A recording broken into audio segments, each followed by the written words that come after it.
rightly pointed out, critical issues in GST is a never-ending process because the law is also growing. It is in growing stage. After the infant stage, it is in a crawling stage. And yes, we can expect a lot of controversial litigations. Even for the inverted tax structure, Honorable Gujarat High Court has given a verdict that in respect of input services refund is eligible, but Honorable Madras High Court has ruled that it is not eligible. So these judgments started coming. So the only approach what we can do is we can have a wait and watch approach till the final call is taken by the apex court. And even that is not final because we have seen in erstwhile indirect tax regime that even some of the judgments in Supreme Court, the law has been ultimately amended in the parliament. So that's how it goes. Of course, the law will settle. Probably it may take some 5-6 years to settle down. So we'll wait and see. So our today's agenda is we will concentrate on a few of the amendments, critical amendments we will see, and we will thoroughly analyze Rule 36 sub Rule 4, that is GSTR 2A, the credit to be taken based on auto-populated entries from GSTR 2A. And now that the government has introduced 2B, CGST rules have been amended. The government has categorically amended the rules saying that from April 2021, everybody has to see 2B. But then, in my opinion, it is always better to use the benefit of 2B from now itself, because when we read Rule 36(4), it says clearly that the due date of filing the statement of outward supply under Section 37, meaning GSTR 1. So the GSTR 1 due date has to be taken. We will analyze 2A and 2B and what reconciliation, how, what are all the possible areas wherein we may lose credit. Even meticulous reconciliation, if it is not done, the reconciliation is not done meticulously, the taxpayer, registered taxpayer, may lose his in genuine input tax credit. So what are all the precautions to be taken while we take this reconciliation in hand before we file GSTR 3B return? So we will analyze that. And I have taken about 10 critical issues. And out of the 10 critical issues, almost 6 to 7 were specifically asked by chairman. What are all the controversial aspects which are there in several areas of GST. So he has a message to us, to me and my partner. So I have collated all those issues, especially with respect to job work and write-off debit notes and credit notes, write-off of stocks and discount issues, and even the critical issues in Rule 42 and 43. So those aspects I have listed down, and composite and mixed supplies. The critical issues, all those issues I have taken. In addition to that, I have, while we see those critical issues, I have listed what are the checkpoints to be seen from 9C perspective. So there are two school of thoughts as far as 9C is concerned. So one school of thought says that 9C is nothing but reconciliation statement. We professionals have a limited scope, and even that is clarified by one of the press releases given by CBEC. And when we read the certification part of 9C, certain wordings give a larger scope. So that means that we may have to dig down, drill down more audit procedures. We have to employ our professional skepticism in respect of the critical issues which we are going to discuss today. So that is also we will discuss. So that's how I have structured my presentation. So first we will concentrate on latest amendments, and thereafter we'll move on to critical issues. So as far as latest amendment, the first amendment is that Rule 36(4), even if it was introduced from 9th October 2019. 9th October 2019 Rule 36 sub Rule 4 கொடுத்துட்டாங்க sir. So அப்போ என்ன சொல்லியிருந்தாங்க, உங்க 2Aல என்ன auto populate ஆகுதோ every month 3B file பண்றப்ப, GSTR 3B return file பண்றப்ப, GSTR 2Aல என்ன என்ட்ரி ஆட்டோ பாப்புலேட் ஆயிருக்கோ அதை மட்டும் தான் நீங்க கிரெடிட் எடுத்துக்க முடியும், subject to a cap of 20%. அப்ப அக்டோபர்ல சொல்லிடுறாங்க. அகெயின் இன் ஃபெப்ல இருந்து அந்த 20% 10% ஆக்கிட்டாங்க. ஸோ இன்னைக்கு வரைக்கும் இருக்கிறது 10%. மீனிங் என்கிட்ட கையில இருக்கக்கூடிய இன்புட் டாக்ஸ் பில் 1 லேக்கு இருக்கு, 2A 80,000 வந்திருக்கு அப்படின்னா 80,000ல 10% 8,000. ஸோ மேக்ஸிமம் நான் எவ்வளவு கிரெடிட் எடுத்துக்கலாங்கிறாங்க சார், 88,000 எடுத்துக்கலாம்.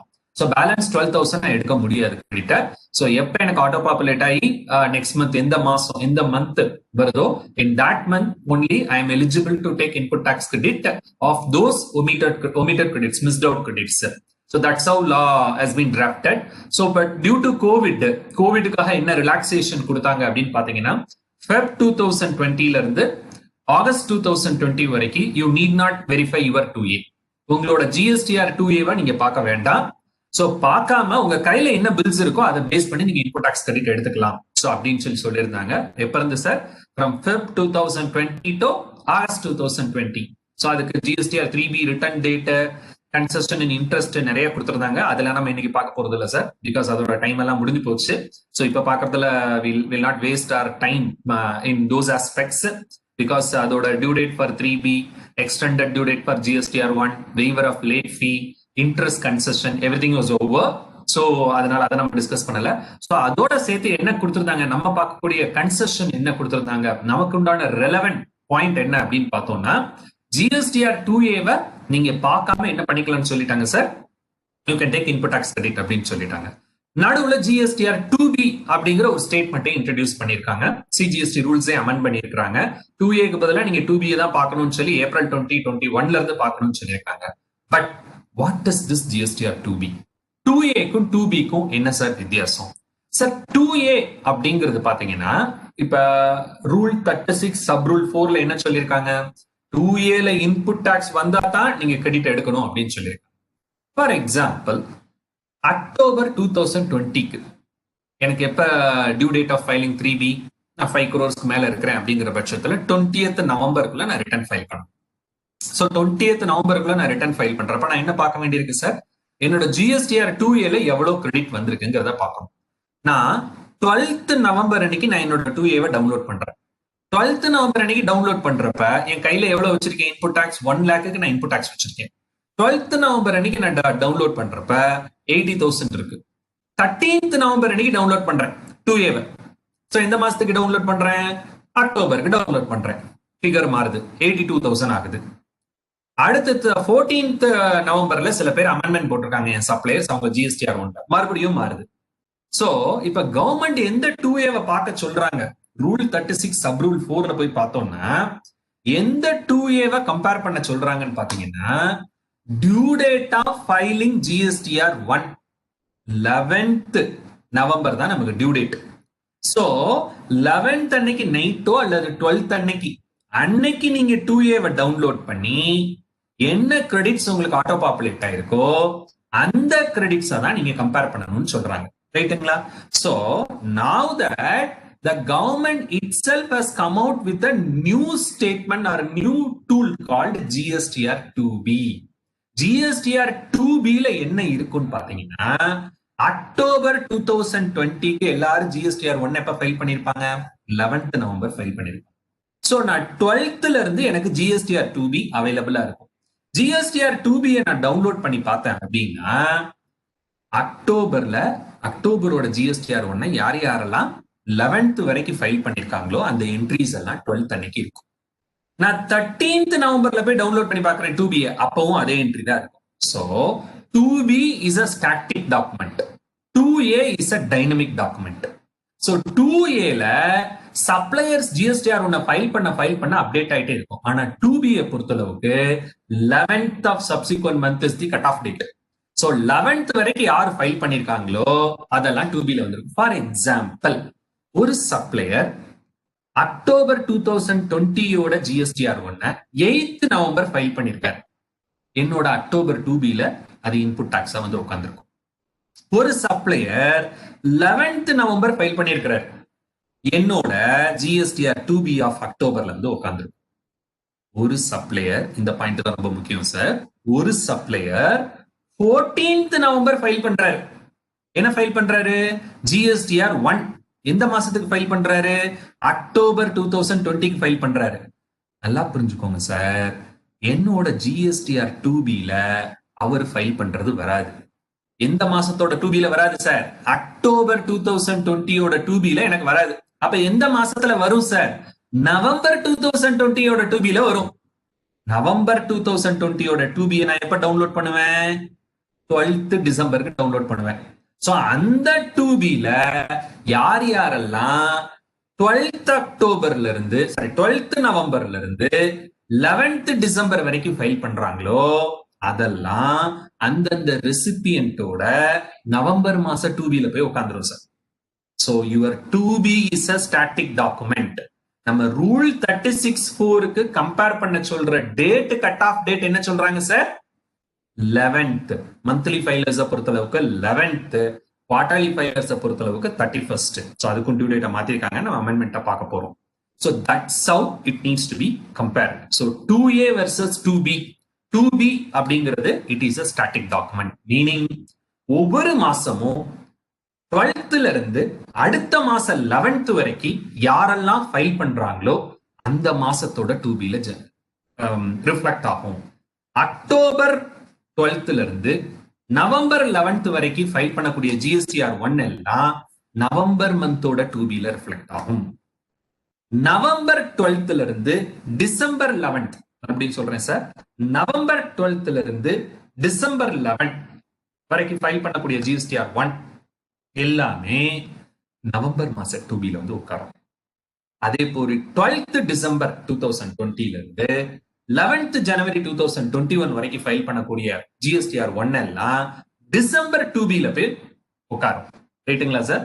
சோ தட்ஸ் ஹவ் ஒருத்தர் ஜூலை 2020ஓட ஜிஎஸ்டிஆர் 1 14th டிசம்பர் ஃபைல் பண்றாரு. ஜூலை 2020ஓட ஜிஎஸ்டிஆர் 1 என்னோட ஒரு சப்ளையர் எப்ப ஃபைல் பண்றாரு சார்? 14th டிசம்பர் 2020ல போய் ஃபைல் பண்றாரு. எந்த மாச 2Bல தான் அந்த ஜூலை மாச கிரெடிட் போய் உட்காரும்? டிசம்பர் மாச 2Bல போய் உட்காரும். So this is the difference between 2A and 2B. Sir நான் இப்ப 2Aல உள்ளத கம்பேர் பண்ணக்கூடாது, தாராளமா கம்பேர் பண்ணலாம். ஆனா சட்டப்படி எந்த டேட்ல 2A நீங்க டவுன்லோட் பண்ணணுங்கிறாங்க? ஜிஎஸ்டிஆர் 1 ஃபைல் பண்ணக்கூடிய டியூ டேட் முடிஞ்ச மறுநாள் 12th அன்னைக்கு நீங்க பண்ணணும். So that's what this is specifically clarified by the circular given last month October 2020ல கொடுத்த சர்க்குலர்லயும் கொடுத்திருக்காங்க. இப்ப இந்த கம்பேரிசன் 2Aக்கும் நம்ம மாசம் மாசம் இன்புட் டாக்ஸ் எடுக்கக்கூடிய 3B ரூல் 36 சப் ரூல் 4 வச்சு நம்ம இப்ப பார்க்க போறோம் ஒரு எக்ஸாம்பிள். எப்படி அப்படின்னு பார்த்தோம்னா, சிம்பிளா இப்ப அக்டோபர் 2020ல எங்கிட்ட 390 எவ்வளவு இருக்கு சார்? 390 இன்புட் டாக்ஸ் கையில இருக்கு. இன்வாய்சஸ் எவ்வளவு அப்லோட் பண்ணிருக்காங்க? என்னோட சப்ளையர் 300க்கு அப்ளை பண்ணிருக்காங்க. சோ அப்ப நான் 3Bல எவ்வளவுதான் கிரெடிட் எடுக்க முடியும் சார்? இங்க 2Aல வந்து 300 பிளஸ் 10% ஆஃப் 300 330 எடுத்துக்கலாம். என்கிட்ட எவ்வளவு இருக்கு சார்? அப்ப 390 இருக்கு. 390ல நான் எவ்வளவுதான் சார் எடுக்கிறேன்? 330 தான் எடுக்கிறேன். அப்ப பேலன்ஸ் 60 நான் எப்ப எடுப்பேன் சார்? நெக்ஸ்ட் மந்த் என் சப்ளையர் எப்ப ஃபைல் பண்றாங்களோ அப்பதான் எடுப்பேன். இப்ப இது என்ன கொஞ்சம் டீடைலா அப்படின்னா, இந்த எக்ஸாம்பிள அடுத்து நான் சொல்றேன். we will see this example. இந்த எக்ஸாம்பிள பார்த்துட்டு முந்தின எக்ஸாம்பிளுக்கு போவோம் sir, because it is connected. September 20ல இருந்து டிசம்பர் 20 வரைக்கும் நான் பண்ணிருக்கேன் sir. Total ITC available in hand செப்டம்பருக்கு 1000 இருக்கு சார். ஐடிசி நாட் எனக்கு அமௌண்ட் அப்பீரிங் இன் 2A எவ்வளவு? 600 அப்பீர் ஆகுது. அப்ப நான் எவ்வளவு ஐடிசி இல்ல என்கிட்ட? 400 2Aல இல்ல. அப்ப நான் 10% எடுத்துக்கலாம். 600ல 10% 60. இந்த காலம் செப்டம்பருக்கு ரெலவென்ட் இல்ல. இது என்னன்னு பாத்தீங்கன்னா, போன மாசம் நான் எவ்வளவு எடுக்காம விட்டுருக்கணும். இங்கதான் சார் கிரெடிட் ஒமிட் ஆக வாய்ப்பு இருக்கு. கிளைம்ஸுக்கு கிரெடிட் ஒமிட் ஆக வாய்ப்பு இந்த ரோ நம்பர் 4ல தான் இருக்கு. என்ன சொல்லியிருக்கோம் சார்? ரோ நம்பர் 4ல ITC is not taken in previous month because not in 2A in those months but available now அப்படின்னு சொல்லியிருக்கோம். அப்ப என்ன அர்த்தம் சார்? போன மாசம் இப்ப நான் எவ்வளவு கிரெடிட் எடுக்க விட்டுருக்கேன்? இந்த பீரியட பொறுத்தளவுக்கு 400 minus 60 340 எடுக்க விட்டுருக்கேன். இந்த 340ல எவ்வளவு அடுத்த வாட்டி வந்திருக்கோ அதை நான் எடுக்கணும் கிரெடிட். ரைட்டுங்களா? அதுதான் இந்த ரெகன்சிலியேஷன் சொல்லும். சோ அக்டோபர் 2020ல எனக்கு 1002 sir.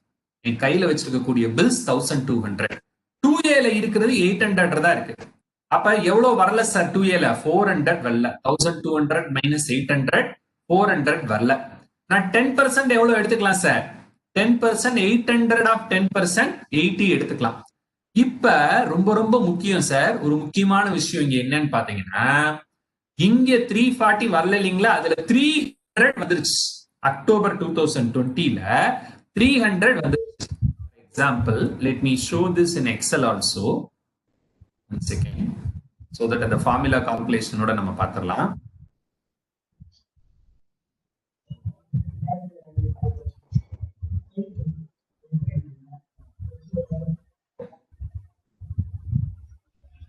Yes sir.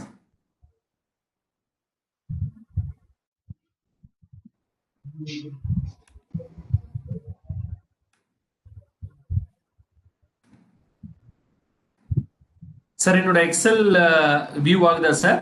Is it view விசிபிளா இருக்கா sir? Is it visible my Excel this table? பண்ண முடியுமா சார்? வியூ இருக்கு சார், கொஞ்சம் பெரிய. Hello, okay. சோ அதே டேபிள் இங்க எக்ஸல்ல இருக்கு சார். நான் என்ன பண்ணிருக்கேன் அப்படின்னு பாத்தீங்கன்னா, செப்டம்பர் 20 இந்த காலத்துல இந்த செல்லுல இருந்தோம் நம்ம. எனக்கு 300 rupees அக்டோபர்ல 300 வந்திருக்கு. இதுல நான் ஏற்கனவே 10% எடுத்திருக்கேன். இதை கழிக்கணும். இதை கழிக்க விட்டுட்டோம்னா டபுள் டைம் கிரெடிட் எடுத்த மாதிரி ஆயிடும் சார். 2 மிஸ்டேக் விட வாய்ப்பு இருக்கு சார். என்ன சார்? ஒண்ணு, நம்ம இங்க 10% ஆஃப் 2Aல வந்ததை கிரெடிட் எடுத்துட்டோம். எவ்வளவு எடுக்கல? 90% எடுக்கல. மீனிங் 2Aல வராத அமௌண்ட் இருக்கு பாத்தீங்களா, 400. மொத்த 1000 rupees நான் வச்சிருக்கேன் பில்லு. அதுல 600 ரூபாய் தான் வந்திருக்கு எனக்கு. இங்க அதனால 400 ரூபாய் வரல. 400 ரூபாய் வராட்டாலும் 60 ரூபாய் நான் இங்க கிரெடிட் எடுத்துட்டேன். சோ இப்ப இந்த வராத 400 ரூபாய்ல 300 rupees எனக்கு வந்திருக்கு. ஆக்சுவலா இந்த அக்டோபர் 20ல 300 வந்திருக்கு. இந்த 300 வந்ததை நான் கிரெடிட் ஃபுல்லா எடுக்க கூடாது. எவ்வளவு எடுக்கணும் சார்? ஏற்கனவே எடுத்த 60 கழிச்சுட்டு பேலன்ஸ் எடுக்கணும். அப்ப நெட்டா நான் எவ்வளவு 3Bல எடுப்பேன் சார்? 1120. 1200 எனக்கு இந்த மாசம் கிரெடிட். 2Aல வராத 400, 10% 80, போன மாசம் விட்டு போன கிரெடிட் 1120. புரியுதுங்களா சார்? சோ இந்த ரிகன்சிலேஷன் ரொம்ப ரொம்ப முக்கியம் சார். இது ரொம்ப கஷ்டமா இருக்கே சார் அப்படின்னா, இதை யாருமே, நாங்க எங்க கிளைண்ட்ஸ்க்கு எல்லாத்துக்கும் இதை சஜஸ்ட் பண்ணிட்டோம். நீங்க இதை விட்டுருங்க. 10% எடுக்காம விட்டுட்டீங்கன்னா இங்க ஆட்டோமேட்டிக்கா போன மாசம் எடுக்காததுல எவ்வளவு பில்ஸ் வந்திருக்கோ அதை மட்டும் இங்க 300. இன் கேஸ் நான் இந்த 10% நான் எடுக்கலன்னு வச்சுக்கோங்க, இங்க நான் 300 எடுத்துட்டு போயிடுவேன். So this is very very important. இதே மாதிரி தான் நவம்பருக்கும் போட்டிருக்கேன், டிசம்பருக்கும் போட்டிருக்கேன் sir.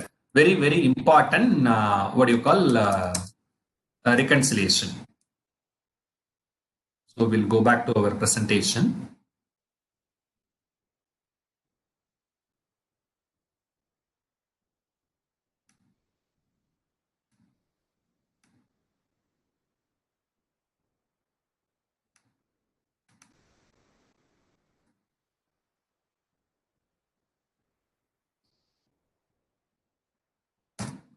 Yes. Sir, PPT visible இருக்குல்ல சார்? Fine. So, இந்த reconciliation every month we need to do sir. இப்ப இங்க நான் பண்ணிருக்க எக்ஸாம்பிள் என்ன அப்படின்னு பாத்தீங்கன்னா, இப்ப செப்டம்பர் 2020 3B ரிட்டர்னை எப்ப ஃபைல் பண்ணிருப்போம்? 20th அக்டோபர் ஃபைல் பண்ணிருப்போம். சோ ஃபைல் பண்றப்ப இந்த மாதிரி this is given in the circular given in last month. அக்டோபர்ல கொடுத்த சர்க்குலர்ல கொடுத்த ஃபிகர்ஸ் அப்படியே நான் எடுத்திருக்கேன் சார். இந்த ரிகன்சிலேஷனை நம்ம பார்த்திருக்கணும். என்ன சொல்லியிருக்காங்க? கோவிடுக்காக பிப்ரவரி 2000, சப்போஸ் யாராவது அக்டோபர் 2020 3B ரிட்டர்ன்ல இத பண்ணல அப்படின்னா, இப்ப நவம்பர்ல நம்ம பண்ணிடணும். மீனிங் செப்டம்பரோட 3B ரிட்டர்ன் அக்டோபர்ல ஃபைல் பண்றப்ப இந்த ரிகன்சிலேஷனை பண்ணல அப்படின்னா, அட்லீஸ்ட் அக்டோபரோட 3B ரிட்டர்ன் நம்ம நவம்பர்ல ஃபைல் பண்றப்ப கம்பல்சரியா பண்ணிடணும் sir. Any time you can expect notice from department. So எங்கனாலும் நமக்கு வந்து பிரச்சனை இருக்கு. அதனால நம்ம இந்த ரெகன்சிலேஷனை பண்ணி கட்ட வேண்டிய டாக்ஸை கட்டிடணும். சோ இப்ப இங்க என்ன சொல்லிருக்காங்க சார்? நான் 3Bல இவ்வளவு எடுத்திருக்கேன். ஏன் சார் இந்த 6 மாசத்துக்கு பார்க்க சொல்றாங்க? பார்க்க சொல்றதோட காரணம் 7 months, பிப்ரவரி சேர்த்து 7 monthsக்கு பார்க்க சொல்றதோட காரணம் என்னன்னு பாத்தீங்கன்னா, உங்களுக்கு 2Aவை கம்பேர் பண்ணாம உங்க கையில என்ன பில்ஸ் இருக்கோ அதை வச்சு நீங்க 3Bல கிரெடிட் எடுத்துக்கோங்கன்னு சொல்லிட்டாங்க. சோ அப்படி எடுத்த கிரெடிட் தான் இந்த 2750. இப்ப செப்டம்பர் மாசம் ஃபைல் பண்றப்ப இந்த 7 மந்த்ஸுக்கு உண்டான இன்புட் எடுத்தது எல்லாமே செப்டம்பர் அப்ப கம்பல்சரியா என்ன வந்திருக்கணுங்கிறாங்க, 2A வந்திருக்கணுங்கிறாங்க. 11th September 2020 வந்திருக்கணுங்கிறாங்க. அப்படி வந்திருந்துச்சு அப்படின்னா எவ்வளவு வந்திருக்குன்னு பார்க்க சொல்றாங்க. எக்ஸாம்பிளா பிப்ரவரியில நான் 300 எடுத்திருக்கேன். ஆனா எனக்கு 2A எவ்வளவுதான் இருக்கு, செப்டம்பர் அன்னைக்கு பாக்குறப்ப 270 தான் இருக்கு. மார்ச்ல 400 எடுத்திருக்கேன், எனக்கு 2A எவ்வளவுதான் சார் இருக்கு, 380 தான் இருக்கு. இந்த மாதிரி டோட்டல் பண்ணி பார்த்தோம்னா நான் 2750 எடுத்திருக்கேன், ஆனா என் கையில இருக்கிறது 2450 தான். அப்ப என்ன அர்த்தம் சார், இந்த 2450ல 10% தான் நான் கிரெடிட் எடுத்துக்க முடியும். சோ 2450 பிளஸ் 10% ஆஃப் 2450 2695 தான் கிரெடிட் எடுக்கணும். ஆனா எவ்வளவு கிரெடிட் எடுத்திருக்கோம் சார், 7 மாசத்துக்கு சேர்த்து 2750 எடுத்திருக்கோம். இந்த 55 செப்டம்பரோட 3Bல ரிவர்ஸ் பண்ண சொல்றாங்க. ரிவர்ஸ் பண்ணல அப்படின்னா நம்ம இப்ப அக்டோபர்ல பண்ணோம்னா இன்ட்ரெஸ்டோட we need to pay sir. So this is very very important sir as far as 2A and your rule 36(4) reconciliation is concerned.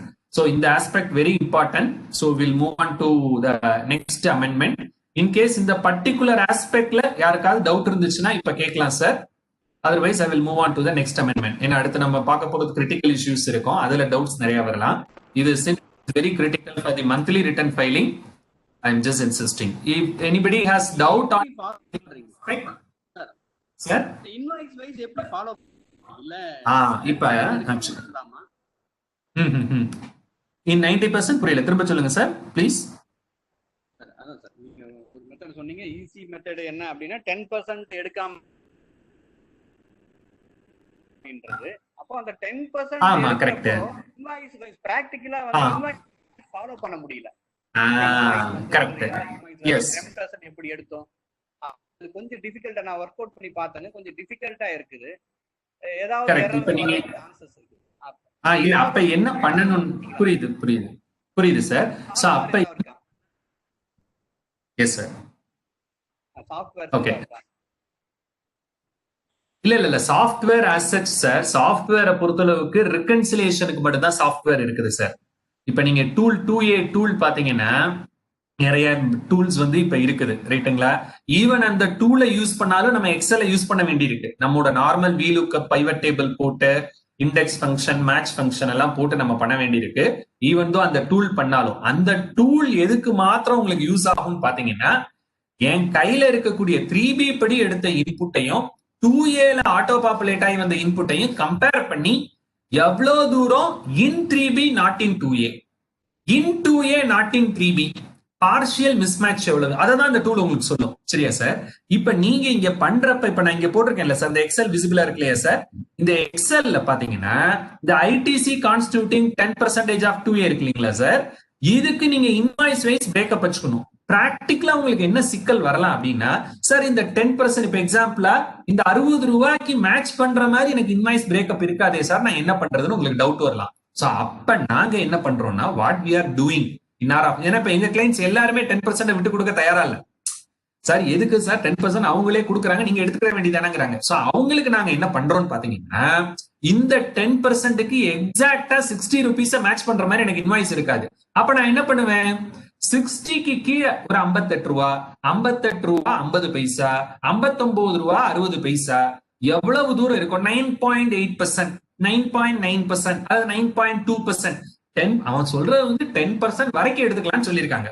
So rule sub rule 4 of 36ல என்ன சொல்லியிருக்காங்க, you can take up to 10%. So அப்ப up to 10%ங்கிறப்ப compulsory 10% எடுக்கணும்னு அவசியம் இல்லையே. So 9.8 9.4 எவ்வளவு தூரம் invoice உங்களுக்கு match ஆகுதோ அதை நீங்க வச்சுக்கோங்க. நெக்ஸ்ட் மந்த் நீங்க வர்றப்ப என்ன பண்ணணும் சார், இந்த 10%ல இருக்கிறது 2Aல வந்திருந்துச்சு அப்படின்னா அதை விட்டுட்டு மிச்சத்தை நீங்க எடுக்கணும். அதுதான் நம்ம இங்கே போட்டிருக்கோம். சோ இங்க போடுறப்ப என்ன பண்றோம் சார், இப்ப செப்டம்பர் மாசத்துல இருந்து 2Aல வராத இந்த 400 ரூபால 300 ரூபா வந்திருக்கு. See, out of 400 rupees which was not auto populated in 2A of September 2020 has been auto populated in the month of October 2020 to the tune of 300 rupees. So out of this 300 I have already availed 10%, that is 60 rupees. So I should not take it again. So I am reducing it, I am taking 240 rupees. Right, sir? அந்த இப்ப நான் சொல்லக்கூடிய ஒவ்வொன்றுக்கும் invoice wise breakup நம்ம வச்சிருக்கணும். It is not that 10% 2A அப்படியே 10% பிளாட்டா எடுத்துட்டு போகணும்னு நான் சொல்லுவேன் சார். அதுக்கும் இன்வாய்ஸ் வைஸ் பிரேக்கப் வச்சுட்டு நம்ம அதை கம்பேர் பண்ணணும் sir. That is what I intended to say. வேற ஏதாவது டவுட் இருக்கா சார்? ஏதாவது டவுட் இருக்கா சார்ட்ட கேட்கலாம்.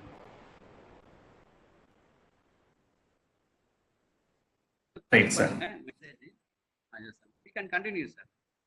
Sir, okay sir, fine. So இப்ப next பாத்தீங்க அப்படின்னா சார், அடுத்த amendment. So this is what the discussion I wanted to have as far as 2A and 2B.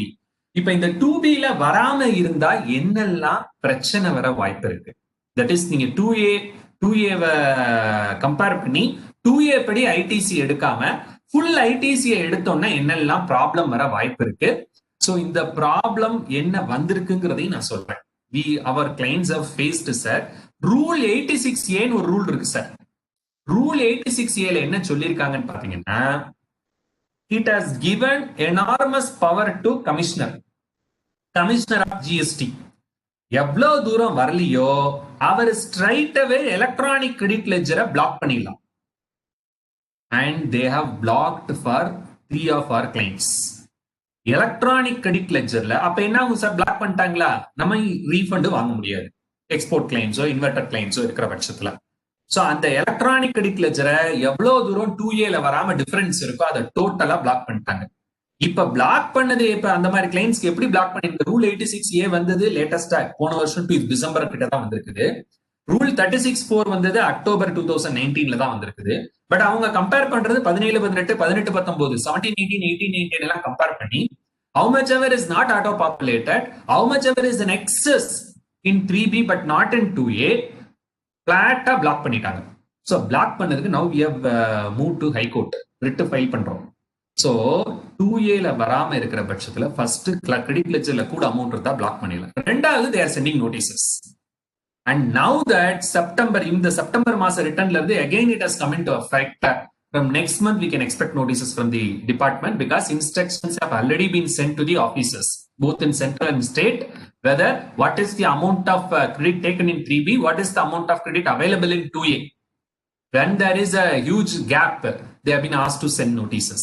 So either month on month 3B file பண்றப்ப compulsory பாத்தாகணும் sir. Very very important. So this is one of the amendment which I wanted to tell the members. So next amendment என்ன வந்திருக்குன்னு பாத்தீங்கன்னா, நிறைய பேர் 3B file பண்ணாம ஒன்ன மட்டும் file பண்ணிட்டு இருக்கிற பட்சத்துல department is using the tool of section 83 sir, provisional attachment. Bank account attach பண்றாங்க. ஏன்னா ப்ரொவிஷனல் அட்டாச்மெண்ட் பண்றப்ப அவங்களுக்கு இருக்க வேண்டிய ப்ரீ கண்டிஷன் வந்து ஆடிட், இன்வெஸ்டிகேஷன் ஏதாவது ஒண்ணு. அந்த நான் 3 பாயிண்ட் செக்ஷன் 62, 63, 64. So அந்த ப்ரொசீடிங்ஸ் இருக்கிற பட்சத்துல they can go for attachment of properties, bank accounts. So அவங்க என்ன பண்றாங்க? Whenever there is filing of GSTR 1 is noted and GSTR 3B is not filed, they simply initiate inspection, investigation operations or audit போட்டுட்டு அதை base பண்ணி even sending single letter notice that அவங்க inspect பண்ணணும்னு நினைக்கிறோம், இந்த புக்ஸ் எல்லாம் கொண்டு வாங்கன்னு சொன்னா கூட it has been it means that the process has been initiated. Other base money they are attaching the bank account. So wherever 3B is not filed for minimums, now that the department has started taking action, so which we have to alert our clients, those who have not filed 3B. So next important amendment sir. So இதுவரைக்கு நான் 2A rule 86A provisional attachment பத்தி discuss பண்ணணும்னு நினைச்சிருந்தேன் sir. Next amendment we will rush up the amendments and thereafter we'll move on to critical issues. So next amendment, quarterly return filers 31st of following month of the quarter தான் due date இருக்குது GSTR 1 file பண்றதுக்கு. So now from October 20 to March 21 the due date has been changed. 13th of following month ன்னு சொல்லிட்டாங்க. 31st ல இருந்து 13th ஆக்கிருக்காங்க sir. Notification number 74/2020. அதே போல disclosure of HSN codes. This is also very important amendment sir. இப்ப வரைக்கும் HSN code எப்படி பண்ண சொல்லிருக்காங்க sir? Both for the purpose of disclosure in invoice and also for the purpose of reporting in GSTR 1 table 13 ல என்ன எப்படி HSN கோட போட சொல்லிருக்காங்க சார்? 1.5 crore கீழ இருக்கிறவங்க annual turnover 1.5 crore கீழ இருக்கிறவங்க HSN கோட் போட தேவையில்லை. description of the goods or services போட்டா போறோம். 1.5 to 5 crore இருக்கிறவங்க 2 digit மென்ஷன் பண்ணணும், 5 crore மேல இருக்கிறவங்க 4 digit மென்ஷன் பண்ணணும். Now that rule is amended now with effect from 1st April 2021. Below 5 crore, more than 5 crore. That's it. Below 5 crore இருக்கிறவங்களும் சரி, more than 5 crore இருக்கிறவங்களும் சரி, எல்லாரும் HSN கூட கம்பல்சரியா டிஸ்க்ளோஸ் பண்ணணும். நம்பர் ஆஃப் டிஜிட் எவ்வளவு சார்? பிலோ 5 crore இருக்கிறவங்க 4 digit இன்வாய்ஸ்ல மென்ஷன் பண்ணணும். above 5 crores இருக்கிறவங்க 6 digit மென்ஷன் பண்ணணும் சார். சப்போஸ் பிலோ 5 crores இருக்கிறவங்க மட்டும் ஒரே ஒரு கன்செஷன் என்னன்னா, அன்ரெஜிஸ்டர்ட் பர்சன் அவங்க கன்சியூமரா இருக்கிற பட்சத்துல they need not mention HSN code, but description of the goods or services பண்ணணும். But more than 5 crores இருக்கிறவங்க, whether it is a B2B supply or B2C supply, they need to disclose HSN code to the tune of 6 digit. So this is coming with effect from 1st of April 2021. Next amendment. This amendment takes with effect from 15th October 2020 itself. Your GSTR 1 table 12 is amended. Table 12 என்ன sir சொல்றாங்க? HSN code பத்தி சொல்றாங்க sir. HSN கோடுல important ஒரு காலம் rate wise HSN கம்பல்சரியா பண்ணணும்னு சொல்லி include பண்ணிருக்காங்க. சோ GSTR 1 ஃபைல் பண்றப்ப இவ்வளவு நாள் HSN கோடுக்கு ரேட் வைஸ் டிஸ்க்ளோஷர் கிடையாது.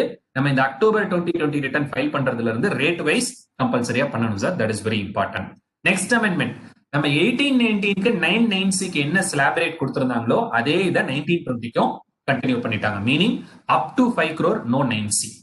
Only more than 5 crore 9C is essential.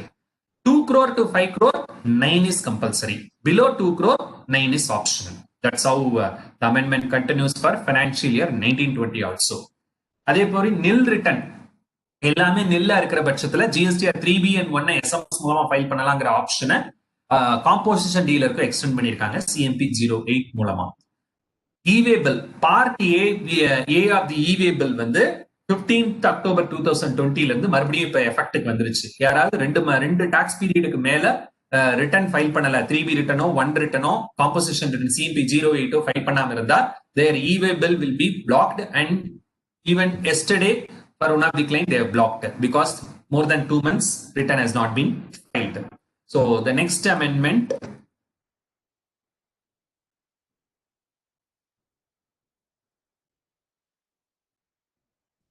GSTR 2A ல இவ்வளவு நாள் நமக்கு import of goods and SEZ report ஆகாம இருந்துச்சு sir. Now that they have integrated IceGate portal and your GSTN portal, from now onwards they will report import of goods also in your GSTR 2A.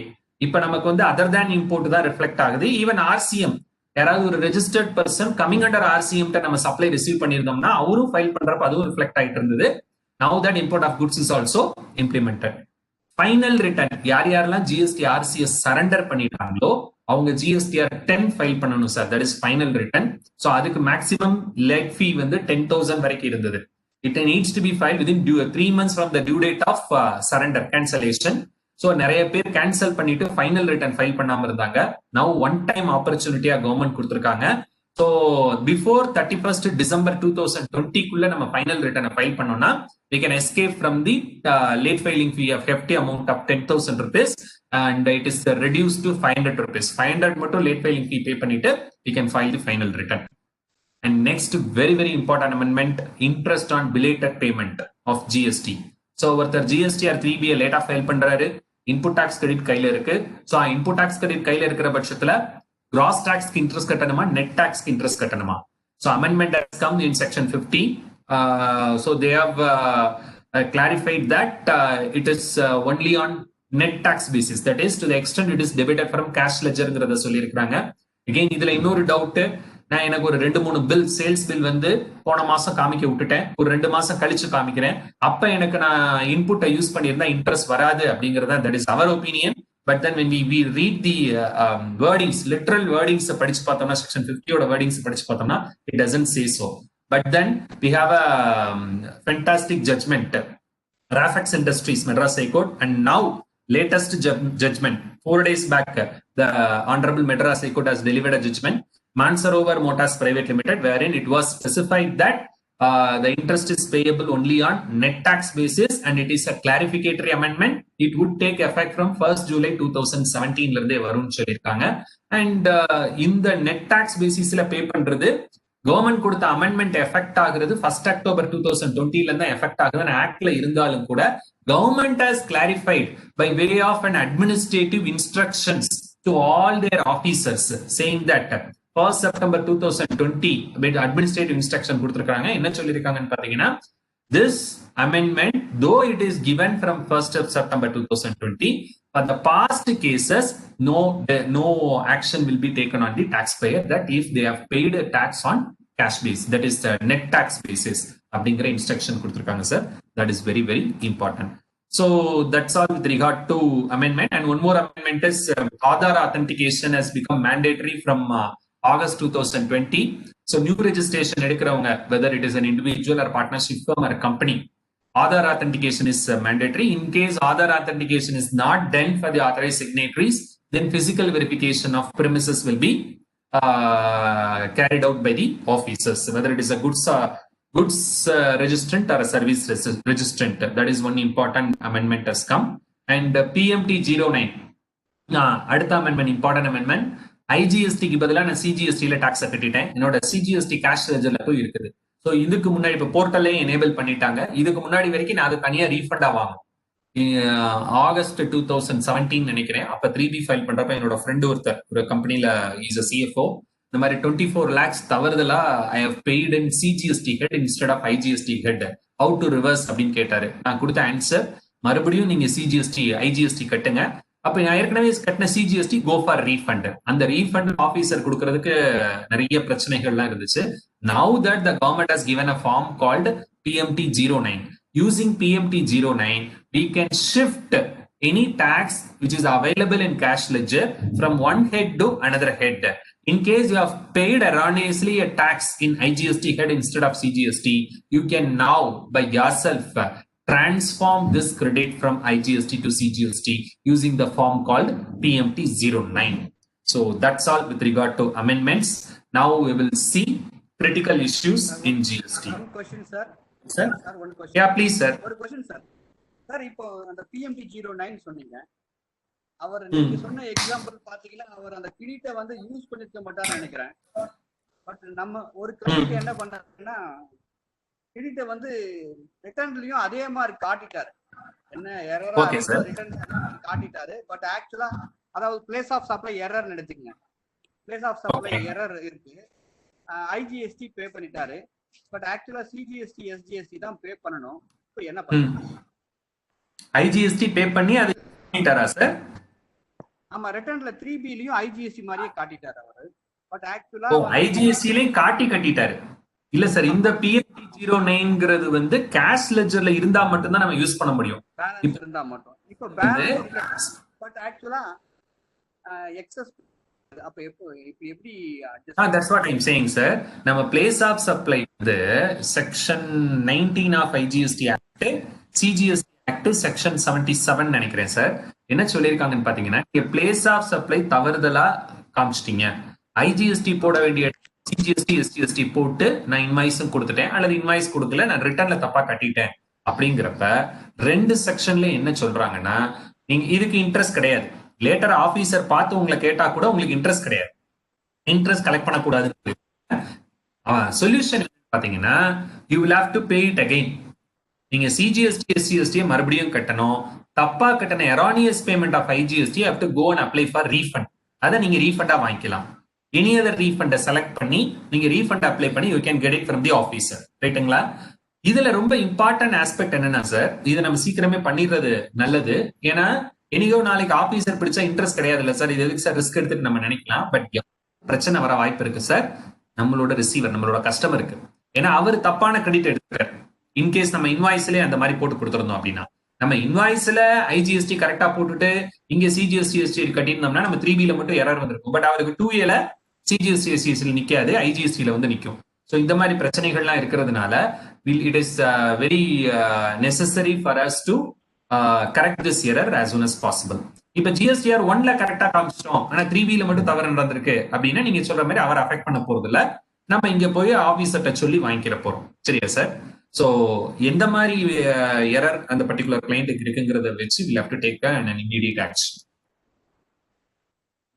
Is that okay sir? Okay. Yes sir. Amendment members அமெண்ட்மெண்ட்ல ஏதாவது questions இருந்தா கேட்கலாம் sir. Hello. Yes please sir. Sir இந்த gross tax லைபிலிட்டிக்கு சொன்னீங்க இல்லையா ஒரு amendment இப்போ. Yes sir. இப்போ சப்போஸ் கிராஸ் டேக்ஸ்க்கு இன்ட்ரெஸ்ட் போட்டிருந்தா ரீஃபண்ட் வாங்கிக்க முடியுமா சார்? கிராஸ் டாக்ஸ்ல இன்ட்ரெஸ்ட் போட்டு கட்டிட்டோமா சார்? ஆமாம் ஆமாம். தாராளம் அப்ளை பண்ணலாம், பட் கிடைக்குமா அப்படிங்கிறது தான் தெரியல. என்ன காரணம் அப்படின்னு பாத்தீங்கன்னா, இப்ப கவர்மெண்ட் அமெண்ட்மெண்ட் கொடுத்தது 1 செப்டம்பர் 2020 இருந்து கொடுத்துருக்காங்க. கொடுத்ததே பழைய பீரியடுக்கு அவங்க சொல்லல. அட்மினிஸ்ட்ரேட்டிவ் செக்ஷன் ஆக்ஷன் எடுக்காதீங்கன்னு தான் சொல்லியிருக்காங்க. சரியா sir? But I think you should get, you can try definitely. ஏன்னா இப்ப நம்ம ரீஃபண்ட் அப்ளை பண்றதுனால நமக்கு எந்த விதமான பாதகமும் இல்ல. தாராளம் இட் இஸ் obligatory amendment ன்னு சொல்லி several, not only Madras High Court, several high courts have given their views that it is only a retrospective application because it takes the characteristics of a curative amendment. So in my opinion, we can very much apply for refund. Whether we will get it, this officer will give அப்படிங்கிறது அவங்க deficiency memo கொடுக்காம show cause நோட்டீஸா கொடுத்து reject பண்ணா நம்ம அந்த ஆர்டரை வச்சுட்டு writ போய் நம்ம ஜெயிக்கலாம் சார். ஏன்னா நார்மலா ஆஃபீஸர்ஸ் ரிஸ்க் எடுக்கிறது சிரமம், அதுக்காக சொன்னேன் நான். சரிங்களா? But my opinion very much you can go and apply for refund. Okay sir, one more doubt. இப்போ அந்த டாக்ஸ் வந்து செட் ஆஃப் பண்ணிக்கலாம்னு சொன்னீங்க இல்லையா ஒரு இது, எந்த ப்ரொவிஷன்ல சார், எந்த ஆஸ்பெக்ட்ல சார்? இல்லை இப்போ சிஜிஎஸ்டிக்கு பே பண்ணுறோம், ஐஜிஎஸ்டிக்காகனா ஐஜிஎஸ்டிக்கு செட் ஆஃப் பண்ணிக்கலாம் நான் சொல்லல சார். வெரி இம்பார்ட்டன்ட், நான் செட் ஆஃப் பண்ணிக்கலாம்னு சொல்லல. நீங்க வந்து சிஜிஎஸ்டில டாக்ஸ் நம்ம சலான கிரியேட் பண்ணி கட்டுறீங்க பாத்தீங்களா சார்? சிஜிஎஸ்டில கட்டிட்டா இதுக்கு கட்டினதான் அதுக்கு எடுத்துக்க முடியுமா அப்படிதானே சொல்றேன். கரெக்ட். அதுக்கு பிஎம்பி 09ங்கிற ஃபார்மை யூஸ் பண்ணி ஐஜிஎஸ்டில கட்டின அந்த அமௌண்ட்டை அப்படியே சிஜிஎஸ்டிக்கு நம்ம மாத்திடலாம். இல்ல இப்ப அதே மாதிரி நம்ம அந்த லேட் போய் செட் ஆஃப் பண்ணணும் நீங்க. சார் இப்போ நம்ம எக்ஸ்ட்ரா அந்த லேட் ஃபீஸ் எல்லாம் கட்டியிருக்கோம் இல்லையா, அந்த ஏதாவது எடுக்க முடியுமா அந்த மாதிரி?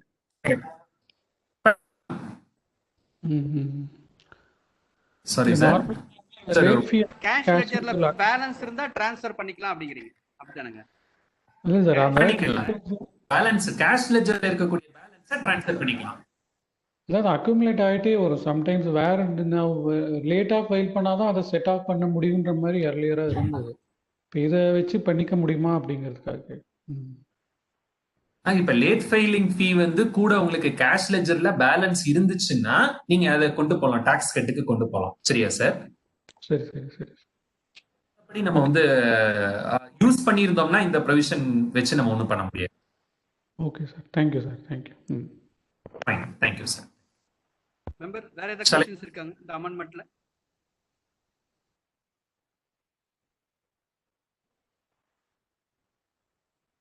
Otherwise we can make a chart. Yes. Sir, we can continue, sir. Yes sir. So now critical issuesல first வர்றது பாத்தீங்கன்னா discounts and free sample. Issue number 1, discounts, free samples, gifts. So இப்ப discounts பார்த்தோம் அப்படின்னா ஜெனரலா நம்ம கிளைம்ஸோட அக்கவுண்ட்ஸ் அனலைஸ் பண்ணி பாக்குறப்ப discounts and incentives நிறைய ஒவ்வொரு பேர்லயும் சொல்றாங்க. Off take, performance incentive, rate difference சொல்லி கிரெடிட் ஆயிருக்கும். ஸோ டிஸ்கவுண்ட்ஸ் இருக்கும். ஸோ இது எல்லாத்தையும் we will analyze. So discount எந்த மாதிரிலாம் ஆக்சுவலா கொடுக்கலாம்? குட்ஸ் ரிலேட்டடுக்கும் கொடுக்கலாம், அல்லது சில activity related, volume goods in the sense volume ரிலேட்டடாகவும் கொடுக்கலாம், ஆக்டிவிட்டி ரிலேட்டடா கொடுக்கலாம். ஸோ இப்ப குட்ஸ் ரிலேட்டட் அப்படிங்கிற பட்சத்துல ஆனுவல் டிஸ்கவுண்ட், நான் இவ்வளவு தூரம் I have purchased in lump sum, so I may be given an annual discount, seasonal discount கொடுக்கலாம். So seasonal free gifts, samples, festival discounts கொடுக்கலாம் சார். ஆக்டிவிட்டியை பொறுத்தளவுக்கு எக்ஸிபிஷன், என்னோட சப்ளையரோட ப்ராடக்ட்ஸை அவரு தனியா என்னோட இந்த உங்களோட ஷோரூம்ல 50% என்னோட ப்ராடக்ட் தான் இருக்கணும். ஸோ அந்த மாதிரி நீங்க டிஸ்பிளே பண்ணிக்காமீங்க. 1 மந்த்துக்கு நீங்க டிஸ்பிளே பண்ணீங்கன்னா I will give you a credit note of 2% of your purchase. அந்த மாதிரி சொல்லலாம். That is what we call it as exhibition, priority handling. ஒரு கேம்பெயின், நம்ம வந்து நம்மளோட கஸ்டமர்ஸ் எல்லாத்துக்கும் ஸ்பெஷல் கேம்பெயினா நீங்க இந்த பிராண்டை வாங்கிக்கோங்க அப்படின்னு சொல்லி நம்ம போய் கேம்பெயின் பண்றது. ஸோ அப்படி கேம்பெயின் பண்ணக்கூடிய எக்ஸ்பென்சஸ் அதுக்குண்டானதுக்கு கிரெடிட் நோட்ஸ். ஸோ இந்த மாதிரி ஒவ்வொரு விஷயத்துக்கும் என்ன ஆஸ்பெக்ட், எப்படி ஜிஎஸ்டி ட்ரீட்மெண்ட் அப்படின்னு பார்த்தோம் சார். ஃபர்ஸ்ட் ஆஃப் ஆல் நம்ம எல்லாருக்கும் தெரியும், we would have all of us would have learned 15 subsection 3. So டிஸ்கவுண்ட்டை பொறுத்தளவுக்கு எப்படி இருக்கணும் அப்படின்னு பாத்தீங்கன்னா ட்ரேட் டிஸ்கவுண்ட், அதாவது காமிக்கக்கூடிய டிஸ்கவுண்ட் அந்த சேல்ஸ்க்காக நான் கொடுக்குற பட்சத்துல I can reduce that discount and whatever the residual remainder amount and that amount I can pay 10,000 rupees 10% discount on 9,000 rupees charge GST, no harm. Section 15 subsection E clause A permits me to do that. I can do that. But in respect of post sale discount, after sale discount பொறுத்தளவுக்கு என்ன provision சொல்றாங்க? I need to satisfy 3 conditions. 3 கண்டிஷனை நான் satisfy பண்ணா மட்டும்தான் after sale discount உண்டான டாக்ஸை நான் reduce பண்ணிக்க முடியும். மீனிங் ஐ வில் இஷ்யூ இப்போ suppose 10,000 commodity to a person, and after 2 months I'm issuing a credit note for account 1,000 rupees I am giving. On that 1,000, if I put 18% GST 180 rupees, I can reduce this 180 from my output tax of the month in which the credit note is given. So that is what the second scenario is discussed, dealt. So for the second scenario, after sale discount ku 3 conditions satisfy பண்ண சொல்றாங்க. என்ன condition சொல்றாங்க sir? Condition number 1, there must be an agreement, pre-existing agreement இருக்கணும். That agreement stamp paperல even your purchase order is your agreement, work order is your agreement. So even the mail communication can be taken as an agreement that it must be beforehand that this much rate of discount is given. So establishing the fact of giving discount is first condition. Second condition is whenever I give this discount in the form of credit note, this credit note must be linked to relevant invoice, wherein in the credit note I mention against which are all the invoices for which I am giving discount. So those numbers must be mentioned in the credit note, giving credit note through which I am giving discount. Condition number 2, and the last condition is very, very important condition. Because of this third condition, most MNCs do not go for this section. Instead, they give financial credit note instead of giving a GST credit note. What is that third condition, sir? The third condition is the credit note which I have given to my recipient, my customer should reverse his input tax credit based on that. But practically, it is not possible to check whether he has reversed it or not. The law stipulates me, I have to, it means that the ITC must be reversed by the recipient. Only then I will be able to reduce my output tax, is the third condition. There has been many judgments in the STOIL indirect tax saying that wherever a law imposes an impossible condition to be satisfied to avail a benefit, that condition is non-existent law. Many Supreme Court judgments are there which says that if a particular law, provision of a law mandates me to satisfy a condition to avail a benefit, fulfillment of condition itself is impracticable, impossible. If that being the case, that condition need not be satisfied. That condition is non-existent law. To that extent, law needs to be read down and squashed. That's what erstwhile Supreme Court judgments have given. So, in our opinion, condition is of that nature. So, I need to verify whether input tax credit has been reversed by the recipient. So, these are the 3 conditions to be satisfied wherever after sale discount is given. Let's now analyze.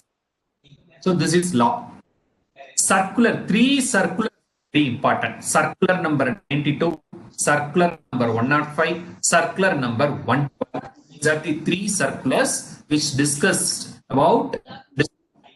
So, இதுல circular number 105 withdraw பண்ணிட்டாங்க. 1 second. Yes, sir. 1 second. Yes, sir. Madam கொஞ்சம் mute பண்ணுங்க madam. Madam voice கொஞ்சம் cross ஆகுது. Lakshmi madam கொஞ்சம் mute பண்ணுங்க. Voice cross ஆகுது madam.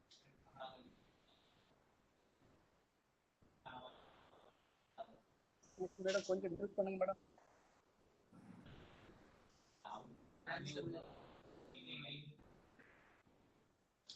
Lakshmi madam.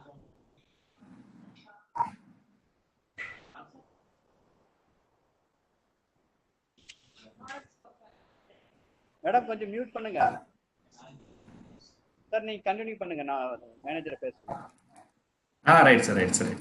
One second, the screen share. One second.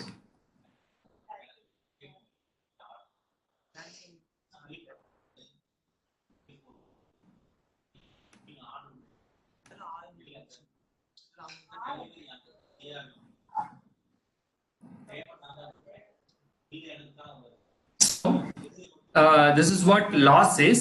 Let us analyze these circulars. So what the circular says. So circular number 92 is very important. Circular number 105 la ஒரு particular clarification given. Applicability of that clarification has been very much questioned, and it has created lots and lots of confusions. Hence, even advanced rulings have started coming differently based on that circular also, and hence the government has withdrawn circular number 105 by issuing a circular number 112. Yes, sir. So we will analyze that. Circular number 92 is still there. We will discuss. So circular number 92 la enna sollirukanga pathina sir, as far as free gifts and samples given, straight jacket formula, free gifts and samples given, in case I have taken ITC, I have to pay tax. I have not taken ITC, I need not pay tax. Meaning customers could go samples, gift, even calendar, diaries, gold coins given to customers. Better approach is do not take credit. Credit adukku kedaiyadu. That is what the circular says. Illa credit veno abdina, you take the credit and pay the tax. Abdingranga. Obviously, when we pay the tax, Rule 27, everything there is a question. So better not to avail credit in respect of samples, free gifts, calendars, diaries given to customers. And second clarification, buy one get one offer. Buy one get one offer. Now that festival season, many textile companies they give one shirt for another. If you buy two shirts, one trouser is free. Or if you buy 3 shirts, this is free, that is free, they are giving.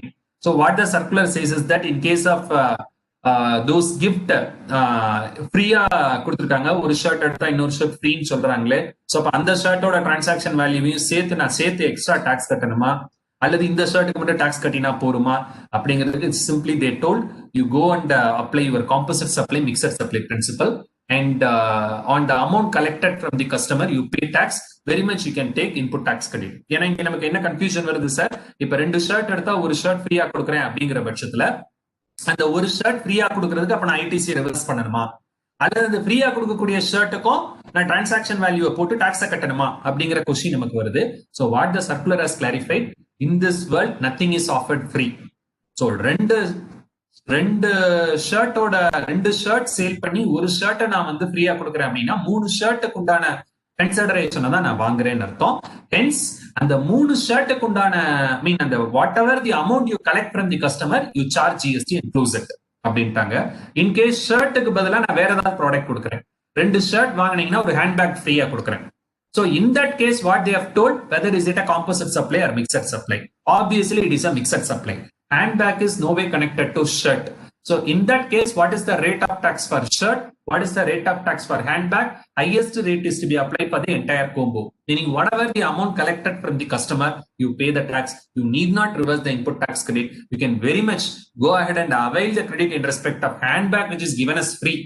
Do I need to add any value apart from the value which you receive from the customer? The answer is no.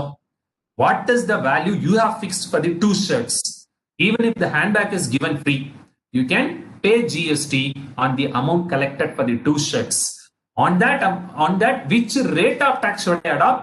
It's a mixed supply. I need to adopt the highest rate, whether it is for shirt or handbag. If the rate of GST is more for handbag, I need to apply that rate. So that is what the clarification given for buy one get one offer. Buy more save more offers. Buy more save more. என்கிட்ட இவ்வளவு தூரம் நீங்க 1 lakh quantity எடுத்துட்டீங்க அப்படின்னா 5000 quantity ஃப்ரீயா கொடுக்குறேன், அல்லது 5000 குவான்டிட்டிக்கு நான் கிரெடிட் நோட் கொடுத்துட்றேன். இது எல்லாமே நம்ம இதுக்கு முன்னாடி பேசின கண்டிஷன்ஸ். செக்ஷன் 15 சப்செக்ஷன் 3B ஓட கண்டிஷன் 3 கண்டிஷனை சாட்டிஸ்ஃபை பண்ணிட்டோம் அப்படின்னா very much we can give a credit note. Who? The supplier will give a credit note and receiver has to reverse his ITC, and we can go ahead according to the discount aspect. In the circular, the last para 2D, இதுதான் ரொம்ப ரொம்ப important sir. I don't know how many officers are aware of this particular para. If this para is aware, they are aware of, obviously they will analyze all the credit notes given. Of course, in our GSTR 9C audit, what are all the checkpoints I have given separately? We'll discuss that too. What as far as secondary discounts or rate differences are given?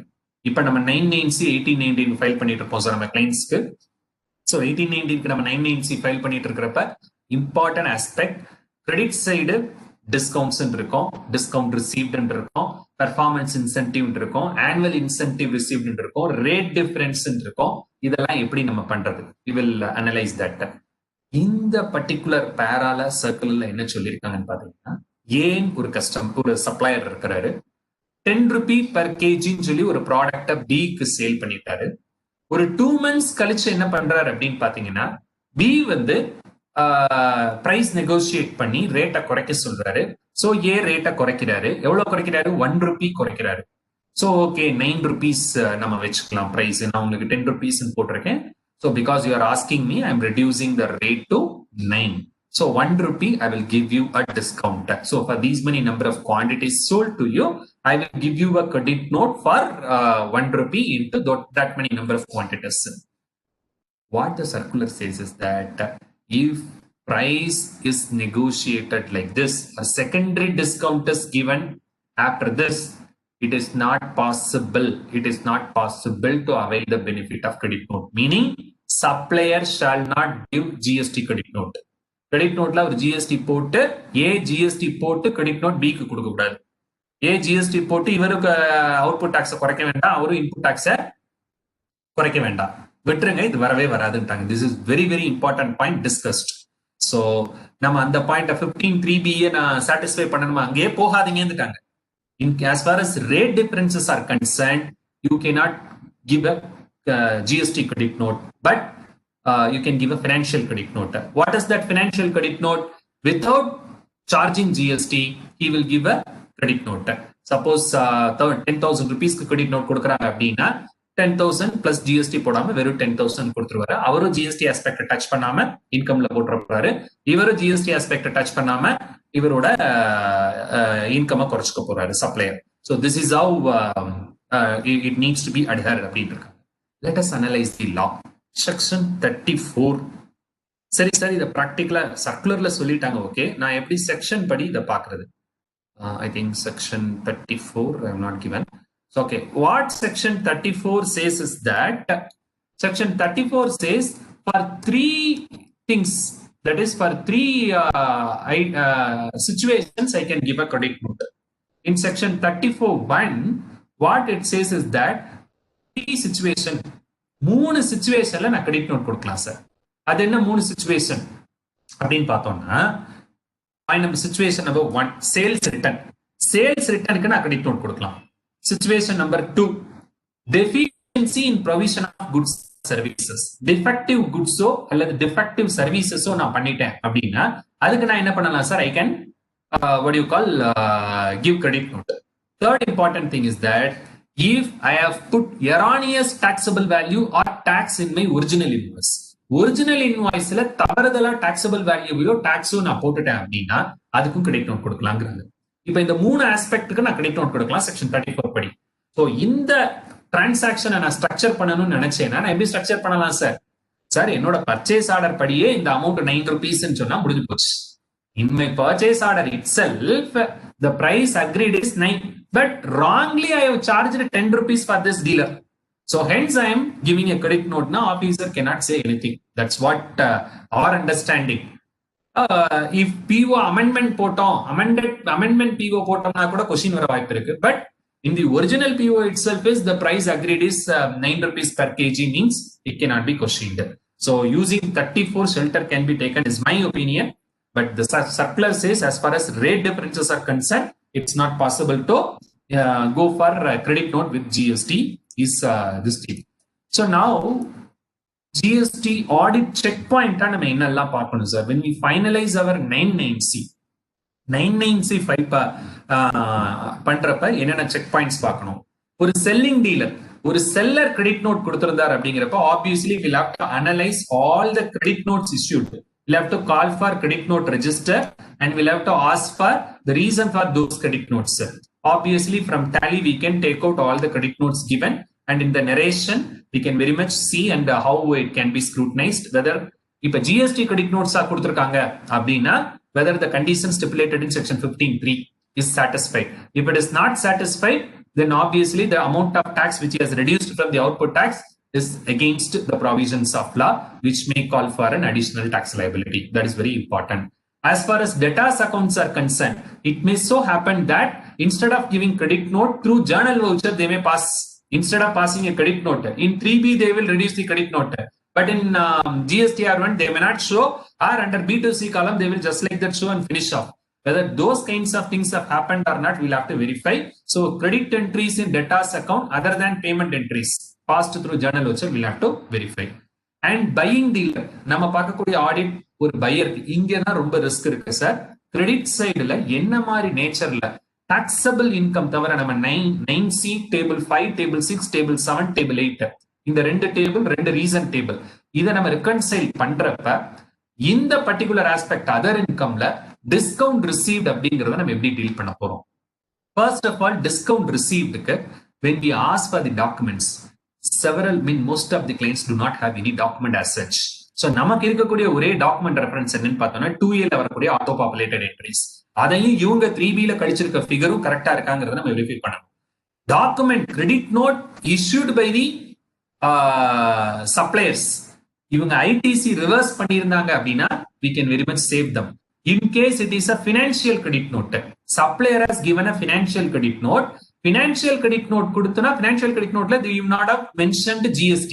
So GST இல்லாத financial credit note கொடுத்திருப்பாரு. இவர் அதை இன்கம்ல கொண்டு போட்டிருக்காரு அப்படிங்கிற பட்சத்துல இவர் ITC reverse பண்ண வேண்டாம், டாக்ஸும் கட்ட வேண்டாம். ஆனா அதுக்கு எஸ்டாப்ளிஷ் பண்றது எப்படி எஸ்டாப்ளிஷ் பண்றது?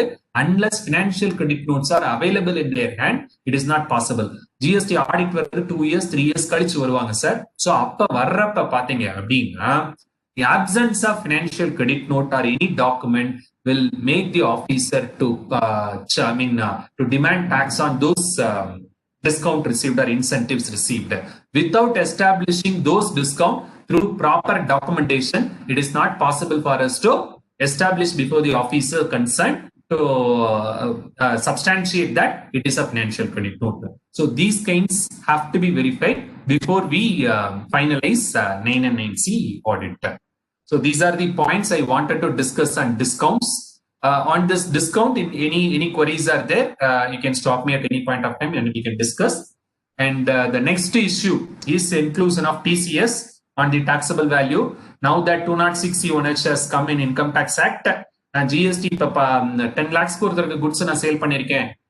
So GST நான் கால்குலேட் பண்றது TCS சேர்த்து கால்குலேட் பண்ணணுமா, TCS சேர்க்காம கால்குலேட் பண்ணணுமா அப்படிங்கிற கேள்வி வருது sir. When we read section 15(2)(a) valuation of CGST Act, it says if in your invoice you have charged any tax, duty, cess, fee, charges levied under any law for the time being in force other than this act, that is CGST, SGST, IGST Act, then it shall form part of the value சொல்லி கொடுத்திருக்காங்க. Section 15(2)(a analyse பண்ணா 10 lakhs போட்டிருக்கேன், TCS 0.1% போடுறேன் அப்படின்னா அந்த TCS சேர்த்ததுக்கு அப்புறம் GST போடணுங்கிற லிட்டரல் வேர்டிங் செக்ஷன் 15(2)(a இருக்கு.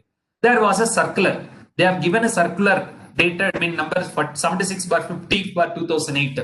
ஒரிஜினலா இந்த சர்க்குலரை 31st December 2018ல கொடுத்தாங்க சார். அப்ப என்ன சொல்லிட்டாங்கன்னு பாத்தீங்கன்னா, yes, TCS is a tax. So TCS is a tax na you need to add and thereafter only have to charge tax, GST அப்படிங்கிற மாதிரி சொல்லிட்டாங்க. Later, because of several representation, on 7th March 2019, they have amended this circular. They have issued a corrigendum to this circular saying that no, TCS is though it is a tax, it is an interim levy. It is an interim levy. It is not a separate tax as such. Hence, you need not add அப்படின்னு சொல்லிட்டாங்க. So now we have a clarification from the government that dated 7th March 2018. என்ன sir 206C1H இப்பதான் வந்திருக்கு, இந்த provision எப்படி அப்பவே கொடுத்தாங்கன்னா ஸ்கிராப்புக்கு நமக்கு TCS செக்ஷன் 206C இருக்கு இன்கம் டாக்ஸ் ஆக்ட்ல. சோ அதுக்காக கொடுக்கப்பட்ட சர்க்குலர். சோ இந்த சர்க்குலர் காரிஜெண்டம்ல என்ன சொல்லிட்டாங்க, TCS need not form part of your taxable value for the purpose of calculating GST. அப்படிங்கிறது தான் they have given clarification. Hence, TCS need not be included for the purpose of calculating GST. The next very important critical issue is accounts and records to be maintained under GST. Now that the department has started visiting the client's premises, invoking the provisions of search, inspection provisions, investigation. So, அவங்க first வர்றப்ப stock records கொடுங்க. Due to voluminous nature, we are not maintaining stock record and client கொடுத்துட்டார்னா முடிஞ்சு போச்சு. That's all. Gone. Very important. But first of all, what the provisions of law says. Law says that accounts and records to be maintained. என்ன maintain பண்ணணுங்கிறத கிளியரா rule 56 they have given, sir. These are the records to be maintained. If I have 5 places of business, 4 godowns, 1 showroom, I need to maintain records in respect of each such place of business for the goods being stored there. So ஒவ்வொரு warehouse wise stock record கண்டிப்பா நான் வச்சுக்கணும்.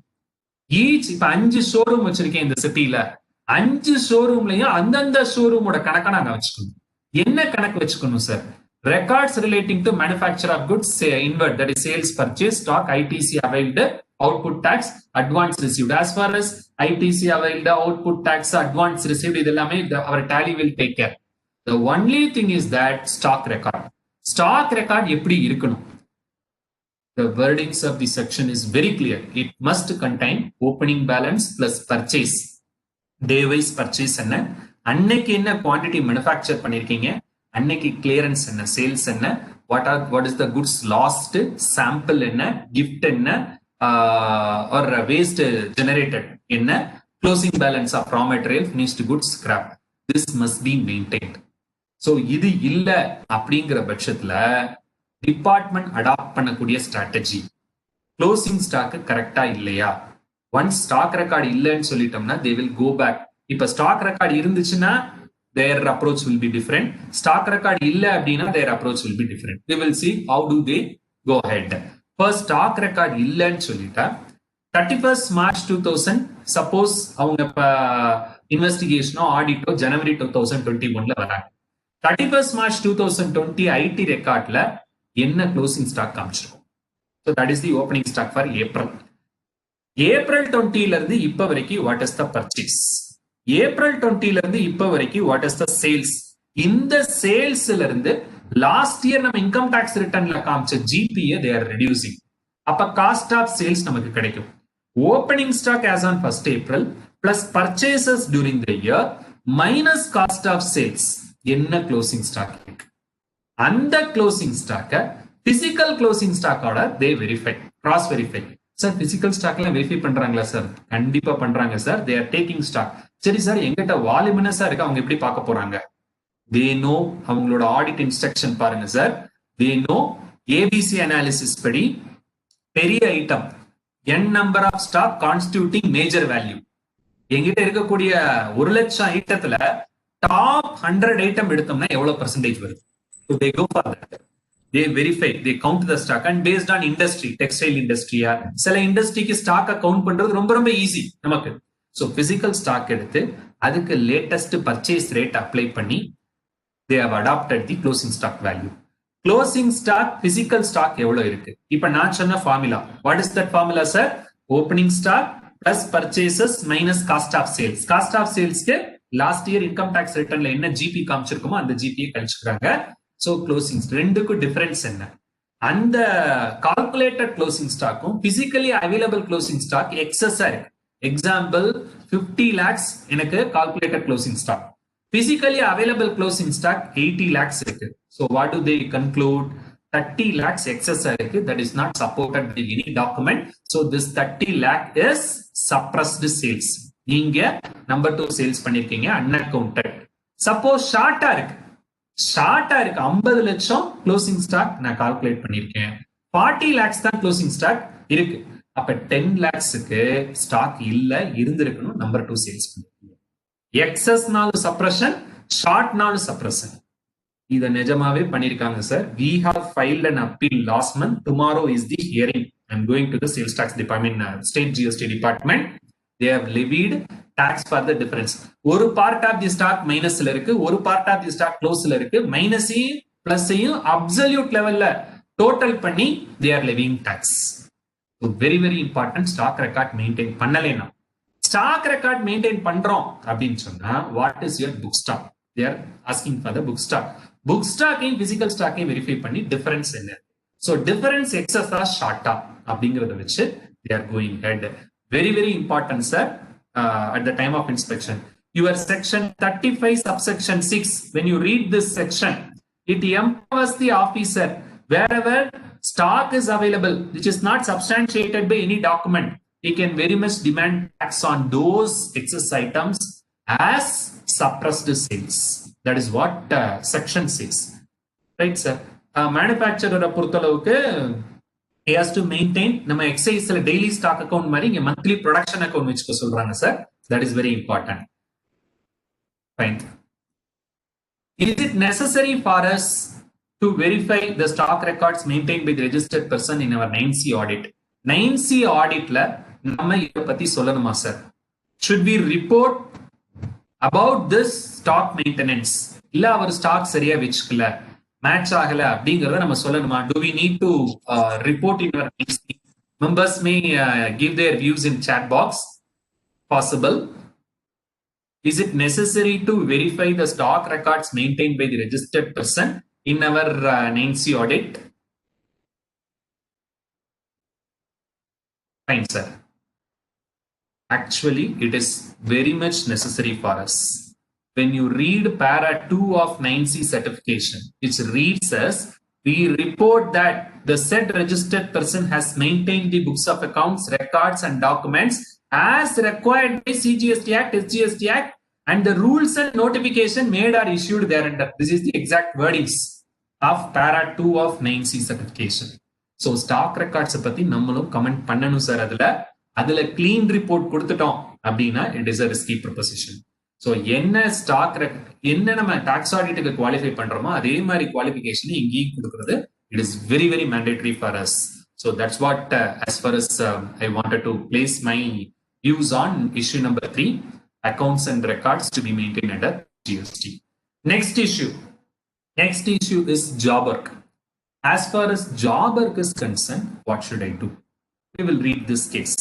Mr. X is the job worker doing job work for Mrs. ABC Textiles. Following issues are noted from the scrutiny of Mr. X ledger statement in the books of Mrs. ABC Textile. Rupees 50,000 has been waived against past bills issued by Mr. X. Mrs. ABC Textiles returned back those bills to other income for the year ending 31/3/2020. Waiver is given by the job worker since defective works indicated by the principal has been accepted. Whether tax invoice is to be issued to the job worker or ITC is to be reversed or any other way out. So, any views from the members, sir? They may post their views in chat box. So, in the job worker, X-ங்கிற job worker ABC Textiles க்கு job work பண்ணி கொடுக்குறாரு. So, ABC ஓட ledger, ABC ஓட booksல X ஓட ledger statement பார்த்தோம் அப்படின்னா பழைய பில்ஸுக்காக job worker 50,000 rupees wait பண்ண மாதிரி தெரியுது. சோ அதை அவங்க அதர் இன்கம்ல கொண்டு போயிட்டாங்க. சோ அதர் இன்கம்ல job work or creditors return back or creditors no longer required or write back of liabilities அப்படின்னு சொல்லி போட்டிருக்கோம். சோ இதுக்கு இந்த ரைட் பேக்கு should I pay GST? Does this amount to supply? இது சப்ளையா அல்லது நான் இன்புட் டாக்ஸ் ரிவர்ஸ் பண்ணா போருமா, இல்ல வேற ஏதாவது இதுக்கு சொல்யூஷன் இருக்கா ரெண்டு பேருக்கும் லாஸ் வராம இருக்கிறதுக்கு? Any views sir? Because all these kinds of situations we will come across in our 9C. So here 2 options are there sir. நம்ம என்ன பண்ணணும்னு பாத்தீங்கன்னா சார், ஃபர்ஸ்ட் ஆஃப் ஆல் நம்ம ஜாப் ஒர்க்கு அனுப்பிச்சிருக்கோம், டிஃபெக்டிவ் ஒர்க்குக்காக அவருக்கு கொடுத்த பில்லுல சில அமௌண்ட்டை குறைச்சிட்டோம். அவர் அதை ஒத்துக்கல, ஆனா நம்ம இன்கம் ரைட் பேக் பண்ணிட்டோம். ஆப்வியஸா செக்ஷன் 62 செகண்ட் ப்ரொவிசோ படி 180 டேஸ்க்கு மேல அவரோட டியூ போயிருக்கும், நம்ம ஐடிசி ரிவர்ஸ் பண்ணணும். அப்ப ஐடிசி ரிவர்ஸ் பண்ணணும்னா அவர் டாக்ஸ் கட்டியிருந்தா என்ன சார் பண்றது? சோ அப்ப ரெண்டு பேருக்கு இப்ப ப்ராப்ளம் வராம இருக்கணும்னா நம்ம ஏற்கனவே செக்ஷன் 34 பத்தி டிஸ்கஸ் பண்ணோம். செக்ஷன் 34ல என்ன சார் சொல்லியிருக்காங்க? கிரெடிட் நோட் சப்ளையர் இப்ப ஜாப் ஒர்க்கர் இஷ்யூ பண்ணலாம், டைம் லிமிட் முடிஞ்சிருக்க கூடாது. So financial year 1920 time limit September 2020 return file பண்ணக்கூடிய டியூ டேட். ஸோ அதுக்குள்ள கிரெடிட் நோட் கொடுக்கணும் அவர். Meaning 11th October for GSTR 1 and quarterly ஃபைலர்ஸ்க்கு 31st October. அதுக்குள்ள ஒரு கிரெடிட் நோட் கொடுத்து he should disclose in his GSTR 1 report return. என்னன்னு சொல்லி காமிச்சிருக்கணும் சார், எந்த ஆஸ்பெக்ட்ல இவர் கிரெடிட் நோட் கொடுக்கலாம் sir? Deficiency in provision of goods or services ஒரு ஆஸ்பெக்ட், ஒரு சிச்சுவேஷன் பார்த்தோம். சோ அந்த டெஃபிஷியன்சி இன் ப்ரொவிஷன் ஆஃப் சர்வீசஸ்ங்கிற ஆஸ்பெக்டை யூஸ் பண்ணி அவர் என்ன பண்ணிக்கலாம் சார், கிரெடிட் நோட் கொடுத்தாருன்னா அவர் கட்ட வேண்டிய output டாக்ஸை he can reduce. And based on that credit note, our buying dealer, that is ABC Textile, can reduce this input tax credit. Anyhow, ABC Textile has to reduce because it has not paid that amount to creditor. It has crossed 180 days. So they have to reverse the credit. And now that there is no loss to job worker, at least he may issue a credit note and reduce his output tax liability too. So that's how it needs to be, closed. Next பார்த்தோம்னா sir, statement issued by the job worker revealed scrap generated by the job worker. Who is responsible for accounting of such scraps? If it is sold by the job worker, who has to pay GST? So இப்ப இதுல job worker எண்ட்ல சில scrap generate ஆயிருக்கு. அந்த ஸ்கிராப்புக்கு accounting யாரு சொல்லணும்? Who is responsible? அதை விற்கிறப்ப job worker GST கட்டணுமா, பிரின்சிபல் GST கட்டணுமா? That is the issue we may come across when we finalize our NC audit.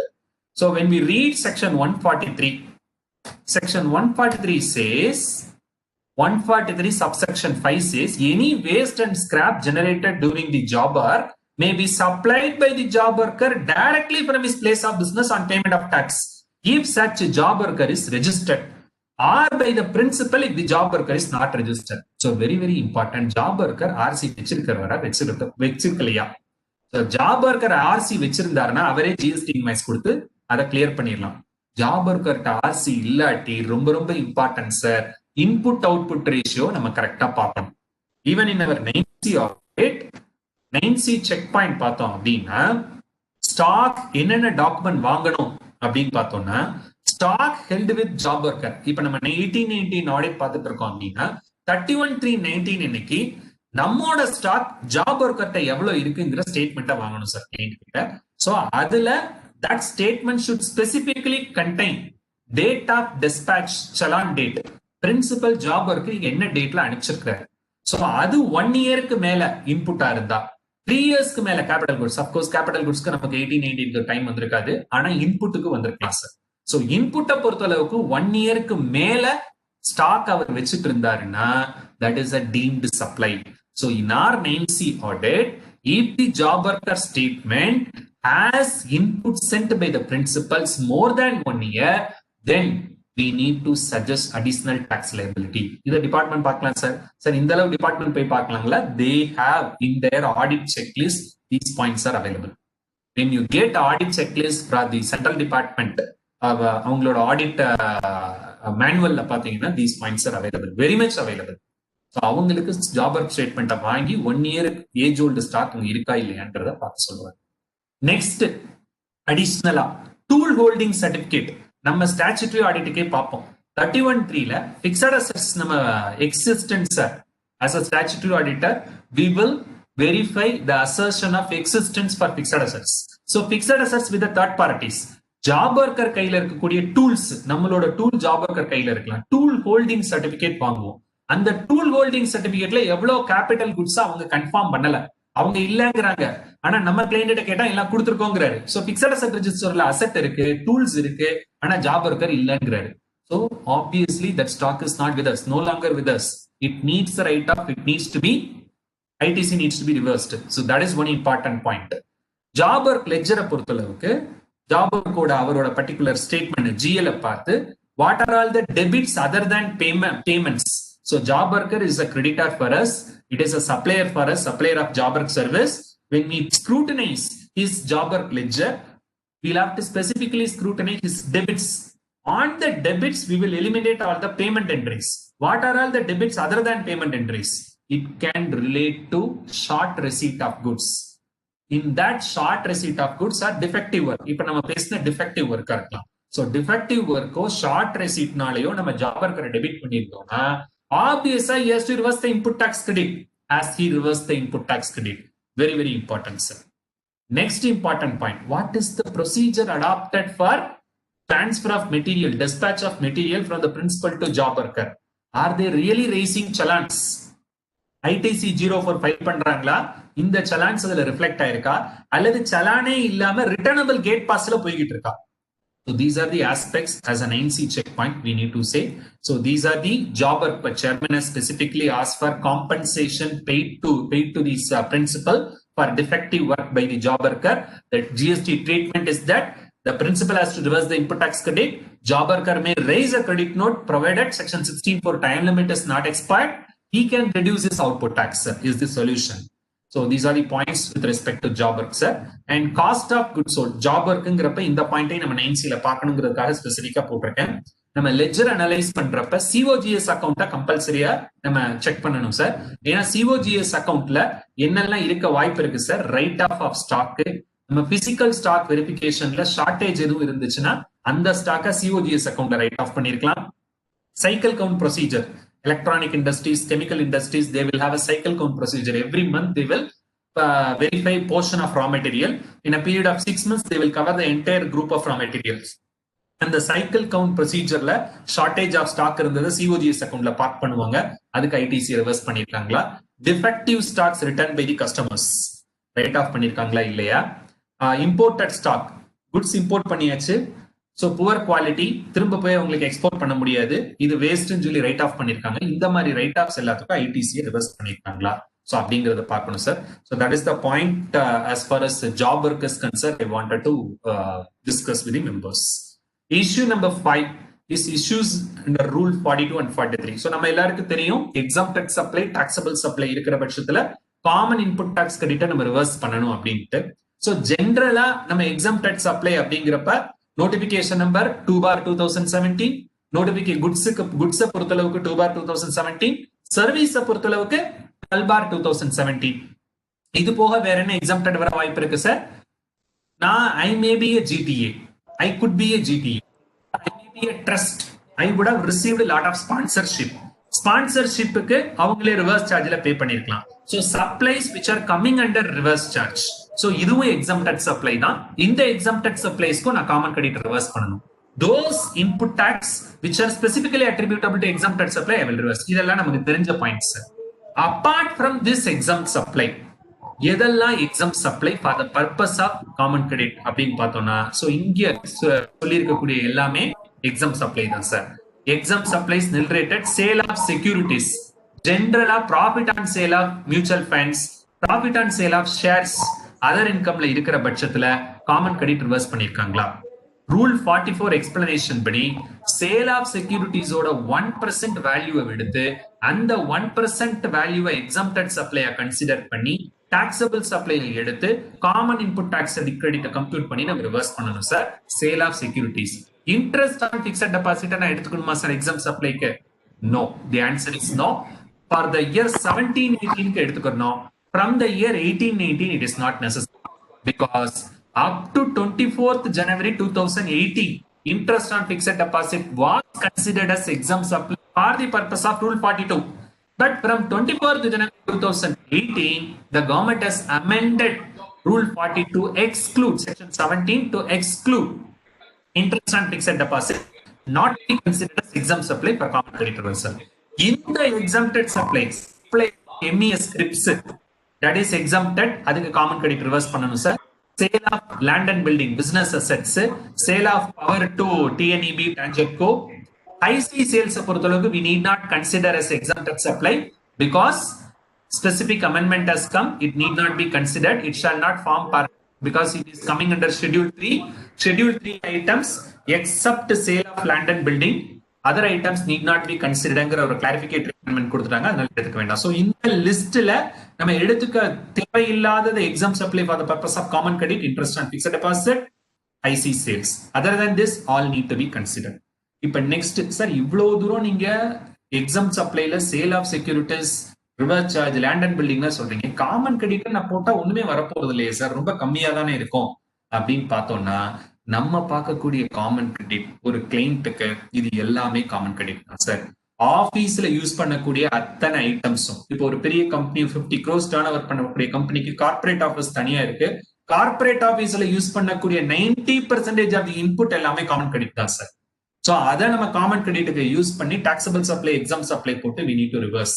Printing and stationery used in office, security services for corporate office, AMC for office equipment like air conditioner, computer systems, printers, etc. Auditor bill, legal charges, consultant bills like PFPSA, corporate office rent, input and input services used both for. இது ரெகுலரா நமக்கு தெரிஞ்சது. So இந்த item நார்மலா நம்ம miss பண்ண வாய்ப்பு இருக்கு.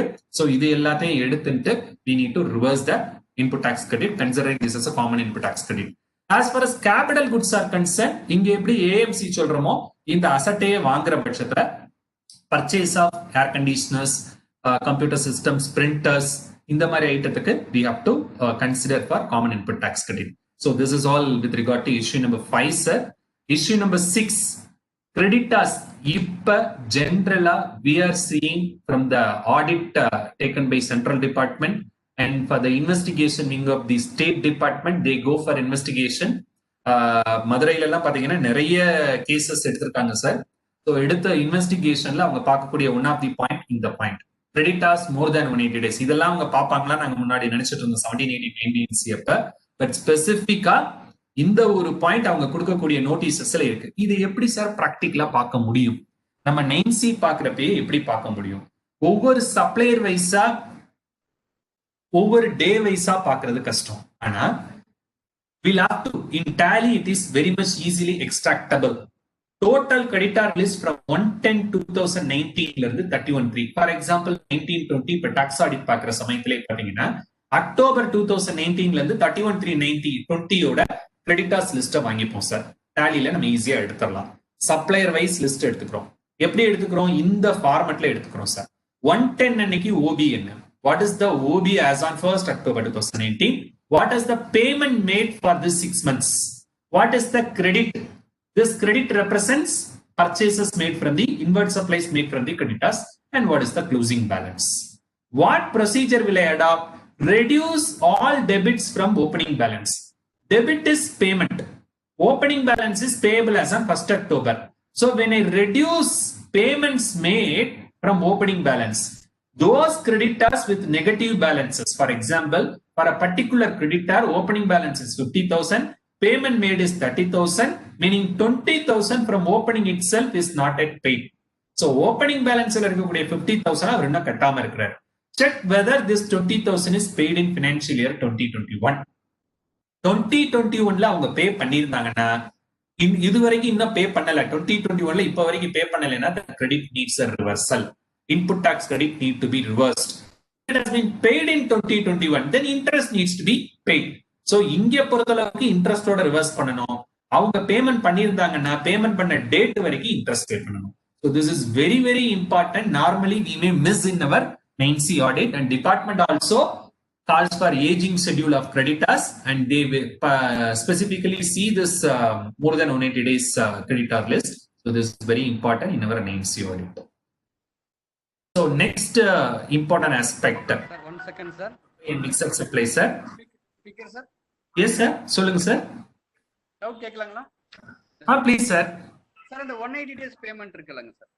180 days பேமெண்ட் வந்து ஆக்ட் படி we should have reversed the ITC after 180th day. அதாவது 181வது நாள் வந்து நம்ம வித் இன்ட்ரெஸ்ட் ரிவர்ஸ் பண்ணணும்.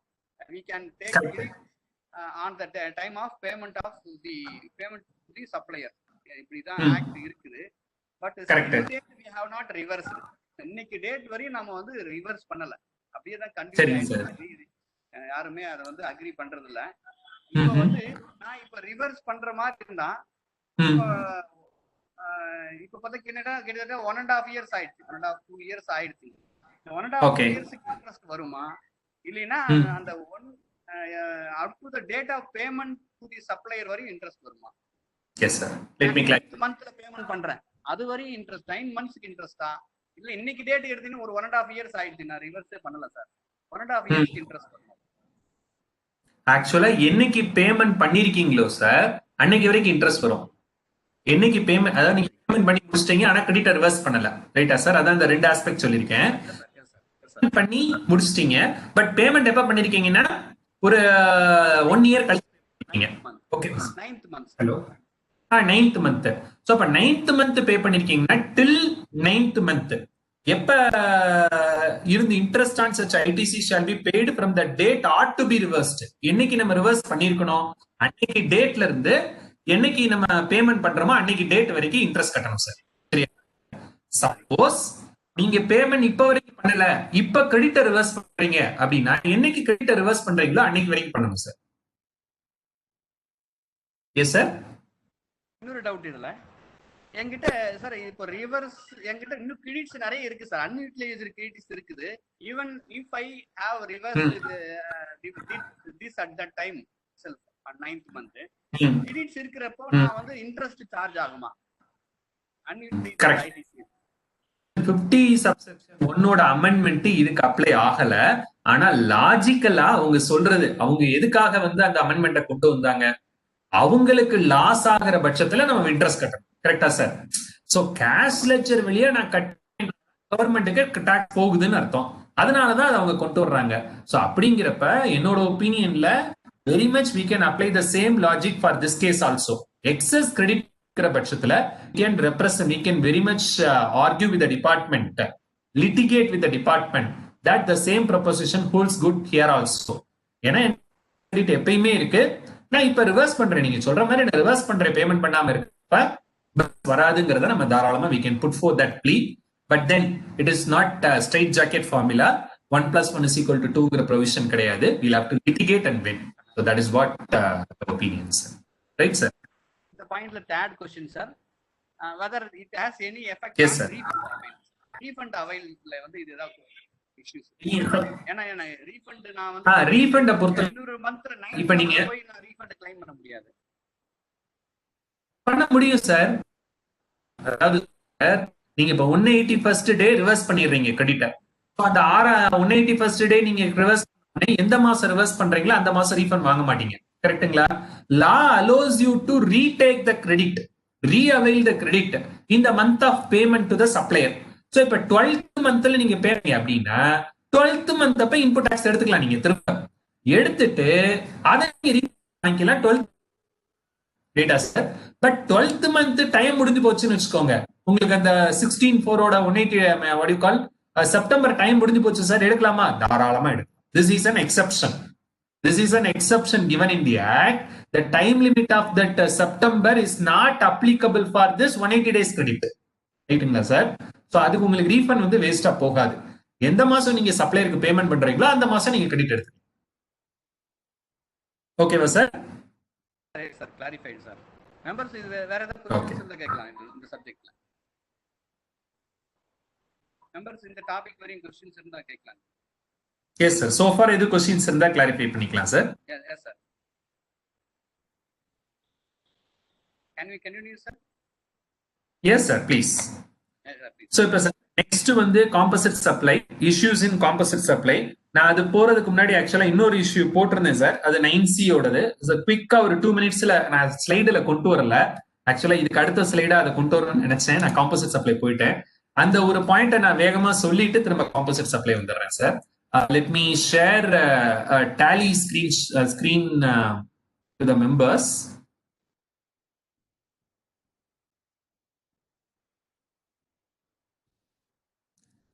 இது வந்து ஒரு dummy company, actually real live data தான் சார் இது. இதுல நான் கம்பெனி பேரை மட்டும் மாறேன்.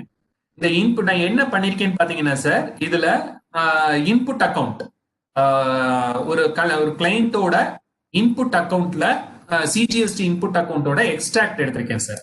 ஸோ இந்த எக்ஸ்ட்ராக்ட் என்ன பண்றேன், இன்புட் சிஜிஎஸ்டிங்கிற அக்கௌண்ட் எடுக்கிறேன். இதை எடுத்துட்டு Alt F8 போட்டேன்னு வச்சுக்கோங்க சார். சார் என்னோட டேலி ஸ்கிரீன் விசிபிளா இருக்குல்ல sir?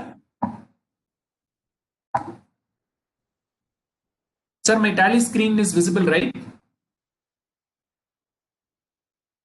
Sir, visible, sir. Visible.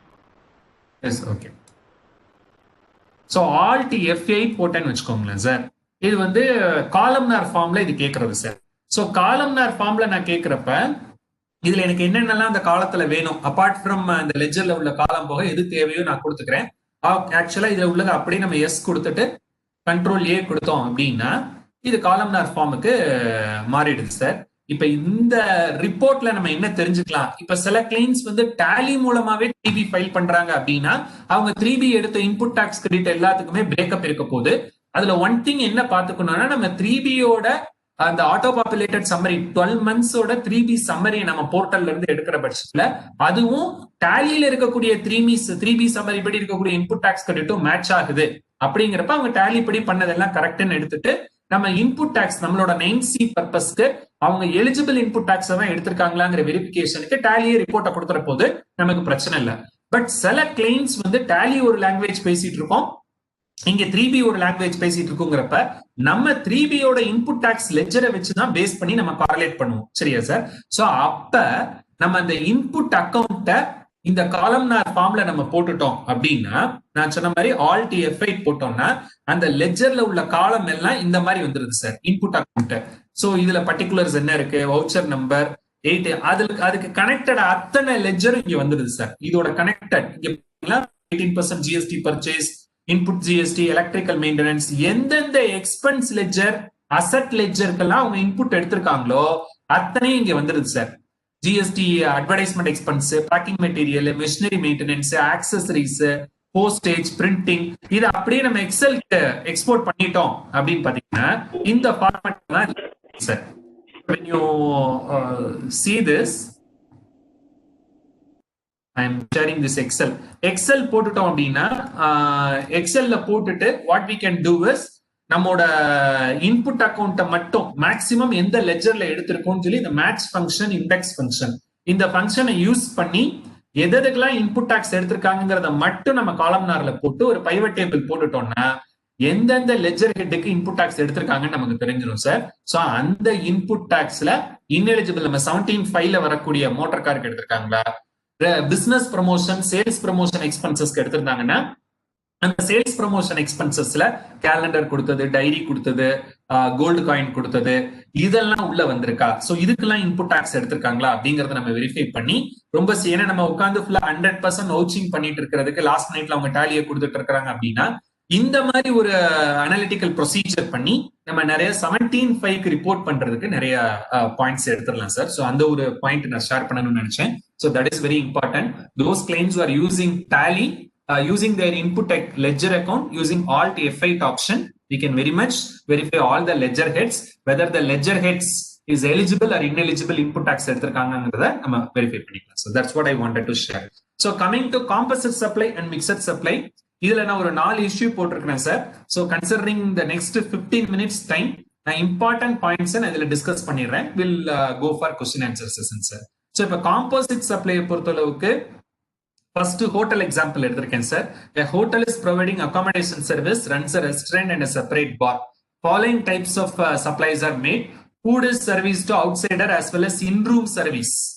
இப்ப in-room service நான் ரெஸ்டாரண்ட் சர்வீஸ் உண்டான ரேட் போடணுமா அல்லது அகாமடேஷன் சர்வீஸ் லாட்ஜிங் உண்டான ரேட் போடணுமா காம்போசிட் சப்ளையா கன்சிடர் பண்ணி. Question number 1. Question number 2, complimentary breakfast. Complimentary பிரேக்ஃபாஸ்டுக்கு நான் அகாமடேஷன் சர்வீஸ் உண்டான ரேட் போடணுமா அல்லது ரூம் ரெஸ்டாரண்ட் சர்வீஸ் போடணுமா. Along with room bill car parking charges நான் கலெக்ட் பண்றேன். சோ அப்ப கார் பார்க்கிங் சார்ஜஸ்க்கு நான் 18% போடணுமா இல்ல அகாமடேஷன் உண்டானதை போடணுமா. Next, so when in a hotel bar is there, bar is attached, so liquor is served and snacks are given free. Several restaurants offer consumption of liquor with unlimited food, say ₹1,000. So இந்த ரெண்டு கேஸ்லயும் நான் tax வருமா வராதா. So பார் attach ஆயிருக்கு, பார்ல வந்து snacks ஃப்ரீயா கொடுத்து லிக்கர் கொடுக்குறாங்க. சோ இப்ப ஜிஎஸ்டி உண்டா இல்லையா. சில ரெஸ்டாரண்ட்ஸ் வந்து ₹1,000 ₹1,500 வாங்கிக்கிறாங்க. சோ லிக்கரும் கன்சியூம் பண்ணிக்கலாம், ஃபுட்டும் எடுத்துக்கலாம். சோ இப்ப இதுக்கு டாக்ஸ் வருமா வராதா. So these are the various accommodation combinations we have given for restaurant.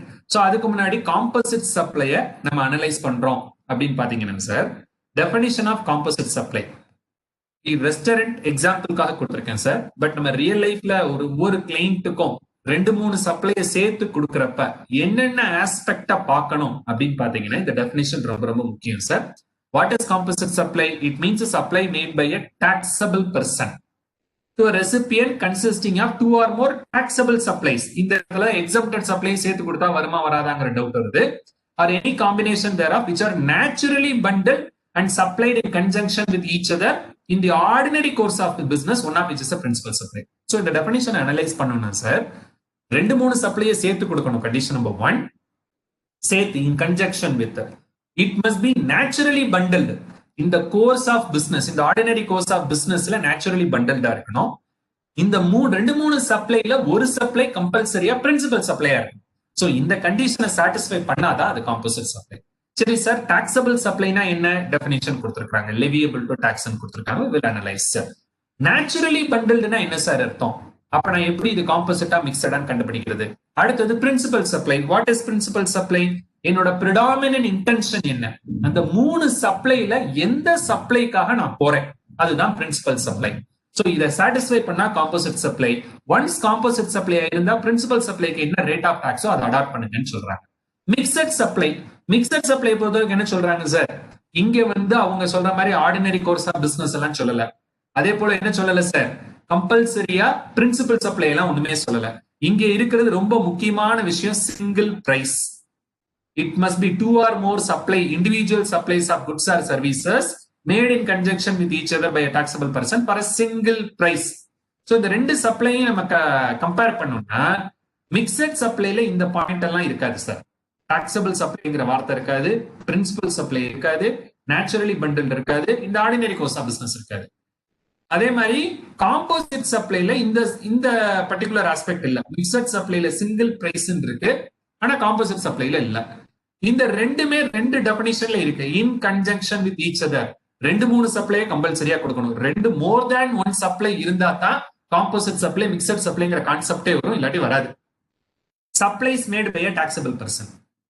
So now இதுல naturally bundled in the ordinary course of பிசினஸ்னா என்ன அர்த்தம் அப்படிங்கிறதுக்கு நம்ம CBEP GST ஃபிளையர் கொடுத்திருக்காங்க சார். காம்போசிட் அண்ட் மிக்சட் சப்ளைஸ்ல நேச்சுரலி பண்டில்டுக்கு சில பாராமீட்டர் கொடுக்குறாங்க. என்னெல்லாம் பாராமீட்டர் கொடுக்குறாங்கன்னு பாத்தீங்கன்னா சார், ஒரு சப்ளை காம்போசிட் சப்ளை நீங்க சொல்லணும், அது நேச்சுரலி பண்டில்டா இருக்கணும் அப்படின்னா நிறைய சர்வீஸ் ரிசீவர்ஸ் இத பேக்கேஜா தான், இந்த பர்டிகுலர் சப்ளைய பேக்கேஜா தான் எக்ஸ்பெக்ட் பண்றாங்க. சோ சர்வீஸ் ரிசீவர் எடுத்து இந்த பர்டிகுலர் ப்ராடக்ட் ஏர்லைன் அப்படின்னு சொல்லிட்டோம் அப்படின்னாலே, ஏர்லைன் போனாலே இங்க கேட்டரிங் சர்வீஸும் இருக்கும் அப்படிங்கிறது நிறைய பேருக்கு தெரியும். சோ இந்த மாதிரி எக்ஸ்பெக்டேஷன் இருக்கணும். Majority of the service providers ஒரு கோம்போவா தான் கொடுக்குறாங்க. அதே போல பாத்தீங்க அப்படின்னா ஒரு பர்டிகுலர் சர்வீஸ் இருக்குதுன்னா இன்னொரு சர்வீஸை நம்ம வாங்க முடியாது. எக்ஸாம்பிள் ஸ்கூல் எடுத்துக்கிடுவோம். ஸ்கூல்ல டர்ம் ஃபீஸ் வாங்குறாங்க, புக் ஃபீஸ் வாங்குறாங்க, யூனிஃபார்ம் ஃபீஸ் வாங்குறாங்க. இப்ப ஒரு ஸ்கூல்ல நான் ஸ்டூடெண்டா இருக்கக்கூடிய ஒருத்தர் அந்த ஸ்கூல்ல போய் புக்கோ யூனிஃபார்மோ மட்டும் வாங்க முடியுமா? முடியாது. சோ இந்த மாதிரி எல்லாம் சேர்ந்து ஒரு கோம்போவா தான் கண்டிப்பா கொடுத்தா தட் இஸ் நேச்சுரலி பண்டல் அப்படிங்கிறாங்க. நார்மலா இதை அட்வர்டைஸ் பண்றது ஒரு பேக்கேஜா தான் அட்வர்டைஸ் பண்றாங்கன்னு சொல்றாங்க சார். இதெல்லாம் நேச்சுரலி பண்டல்ங்கிறதுக்கு உண்டான ஒரு எக்ஸாம்பிளா GST CBEP ஃபிளையர்ல சொல்லியிருக்காங்க சார். சோ இதை பேஸ் பண்ணி நம்மளோட இஷ்யூவை பார்த்தோம்னா, ஒவ்வொரு இஷ்யூவா பார்த்தோம்னா ரெஸ்டாரண்ட் பொறுத்தளவுக்கு ஃபர்ஸ்ட் என்ன சொல்றோம், ஃபுட் இன்ரூம் சர்வீஸ்.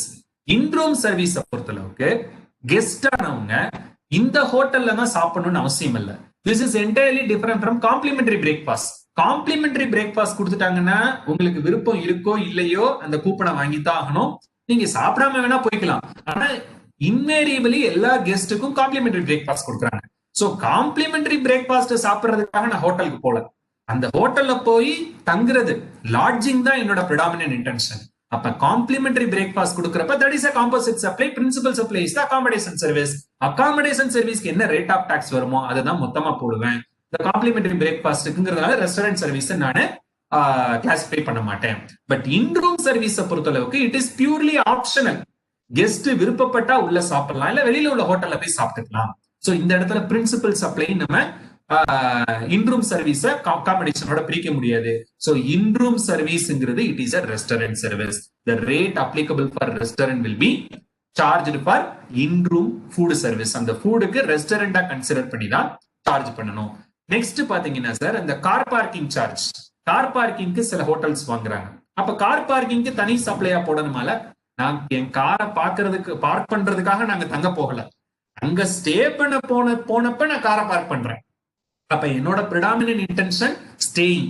So அப்ப staying இருக்கிற பட்சத்துல எனக்கு கார் பார்க்கிங் சார்ஜுக்கும் சேர்த்து அகாமடேஷன் சர்வீஸ்க்கு உண்டான ரேட்டை தான் போடணுமே தவிர கார் பார்க்கிங் சார்ஜ் போட வேண்டிய அவசியம் இல்லை. Next controversial issue, what do you call your liquor. Snacks plus liquor. Snacks given as free. Obviously, the predominant intention is liquor consumption. Liquor consumption is outside GST. No GST would apply. In case, the second example, 1000 rupees கொடுத்து நீங்க லிக்கரும் consume பண்ணிக்கலாம், ஃபுட்டும் எடுத்துக்கலாம். இதுல principal supply எது நம்மளால கண்டுபிடிக்க முடியுமா sir? Not possible. Liquor consume பண்றதுக்காக போறேனா அல்லது சாப்பாடு சாப்பிட்றப்ப லிக்கரா? ஒருத்தர் சொல்லலாம் சார் எனக்கு அது லிக்கர் தான் மெயின், அதனாலதான் அந்த ஹோட்டலுக்கு போறீங்களா. இன்னொருத்தர் என்ன சொல்லலாம், சார் அந்த ஹோட்டல்ல சாப்பாடு நான்வெஜ் ரொம்ப நல்லா இருக்கும் அதனால போறேன், அதோட சேர்த்து லிக்கர் கொடுக்குறாங்க அப்படின்னு சொல்லலாம். So it is not possible for us to demarcate what is the principal supply there. Hence it is a mixed supply. அப்ப ஃபுட்டுக்கு உண்டான ரேட், லிக்கருக்கு நோ ஜிஎஸ்டி, ஃபுட்டுக்கு 5% GST. So we need to, for the entire 1000 rupees combo, GST is payable for the entire combo. So that is the restaurant service issue. Next, when we go to educational institutes. So educational institution பொறுத்தளவுக்கு they are collecting lot of fees. Term fees, book fee, hostel fee, mess fee, uniform fee எல்லாம் வாங்குறாங்க. இந்த various types of fee collectionல பாத்தீங்கன்னா ஜெனரலா எந்த ஃபீக்கு taxable tax உண்டு எதுக்கு கிடையாதுன்னு பாத்தீங்கன்னா எஜுகேஷன் சர்வீஸ்க்கு டாக்ஸ் கிடையாது. சோ டேர்ம் ஃபீ, புக்குக்கு நார்மலாவே எக்ஸம்ஷன் இருக்கு. அது போக hostel fee, mess fee. So entry number 66 of notification number 12/2017 categorically exempted services supplied by an education institution to its students, faculty, staff are exempt from tax. So hostel fee, mess fee is a restaurant service. Whatever service rendered by education institution to its students are exempt. So அதுக்கு tax கிடையாது. Uniform, stationary இதுக்கு GST உண்டு. இப்ப education institute uniform stationary ஸ்டூடெண்ட்ஸ்க்கு கொடுக்கறப்ப tax உண்டா இல்லையா? அதே போல extra curricular activity, yoga, music இதெல்லாம் கொடுக்குறாங்க. யோகா மியூசிக்கை பொறுத்தளவுக்கு நம்ம ஏற்கனவே என்ட்ரி நம்பர் 66ல கவர் ஆயிடும். ஏன்? It is supplied by education institution to its students and hence outside the ambit of GST. Coming to uniform and stationery fee, is it taxable அப்படின்னு பார்த்தோம்னா சார், என் பையனை நான் அந்த ஸ்கூலுக்கு எஜுகேஷனுக்காக அனுப்புறேன், அந்த ஸ்கூலோட யூனிஃபார்ம் வாங்குறதுக்காக அனுப்பல.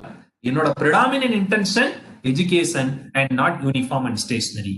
அதே போல அந்த ஸ்கூல்ல ஒரு நான் ஸ்டூடெண்ட் போய் அந்த யூனிஃபார்மையோ ஸ்டேஷனரியோ வாங்க முடியாது. So that is inseparable. So it is given as a combo. நம்ம சீபக்கோட அந்த ஜிஎஸ்டி ஃபிளையர் அதுல கொடுத்திருக்கக்கூடிய நேச்சுரலி பண்டில்டுங்கிற ஆஸ்பெக்ட் பாராமீட்டர் நம்ம இங்க அப்ளை பண்ணோம்னா அது எல்லாமே squarely it is applicable for the goods and services supplied by education institute and hence here the primary principal supply being education service, it is not subject to GST. So இதுல ஒரு doubt வரலாம், sir education service எக்ஸம்ப்ட், ஆனா இங்க நம்ம கொடுக்கிறது what do you call மத்த taxable ஐட்டமும் சேர்த்து கொடுக்கிறோம், எக்ஸம்ப்டட் ஐட்டத்தையும் சேர்த்து கொடுக்கிறோம். இந்த பிரின்சிபல் சப்ளை எஜுகேஷனை வந்து நம்ம எக்ஸம்ப்ட்னு சொல்ல முடியுமா? ஏன்னா நம்ம டெஃபினிஷன் ஆஃப் காம்போசிட் சப்ளைல என்ன பார்த்தோம் அப்படின்னு பாத்தீங்கன்னா 2 or more taxable supplies இருக்கு. அப்ப taxable supplies இருந்தா can we take that it includes exempt supply also அப்படிங்கிற டவுட் நமக்கு வரலாம். சோ இதுல பாத்தீங்கன்னா சார் composite supply means 230 ல டிஃபைன் பண்ணுது 2 or more taxable supplies of goods or services. அப்ப taxable supply ஓட டெஃபினிஷன் நம்ம பார்த்தோம்னா sir, what is defined as taxable supply? Taxable supply is nothing but supply of goods or services which are leviable to GST ங்கறாங்க. See, let me take the definition of taxable supply.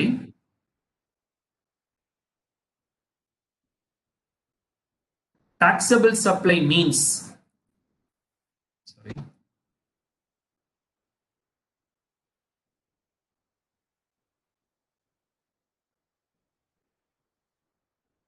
yes, taxable supply is defined in section 202, 108 of the Act.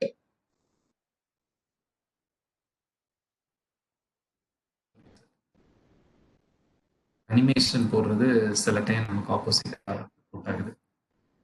Yes, 218 taxable supply means a supply of goods or services or both which is leviable to tax under this Act. What is leviable to tax? Leviable to tax.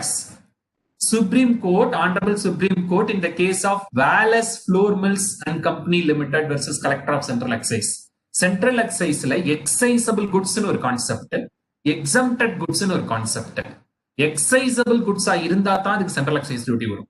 அப்ப exempted goods நம்ம நான் எக்ஸைசபிள் சொல்லலாமாங்கிறதா இந்த case sir. So தெளிவா என்ன சொல்லிருக்காங்கன்னு பாத்தீங்கன்னா, excisable goods do not become non excisable merely by reason of the exemption given under notification. இன்னைக்கு exemption கொடுக்கலாம், நாளைக்கு எக்ஸம்ஷனை எடுத்து விடலாம். So because it is exempted, it doesn't mean that excisable. What is excisable? Leviable.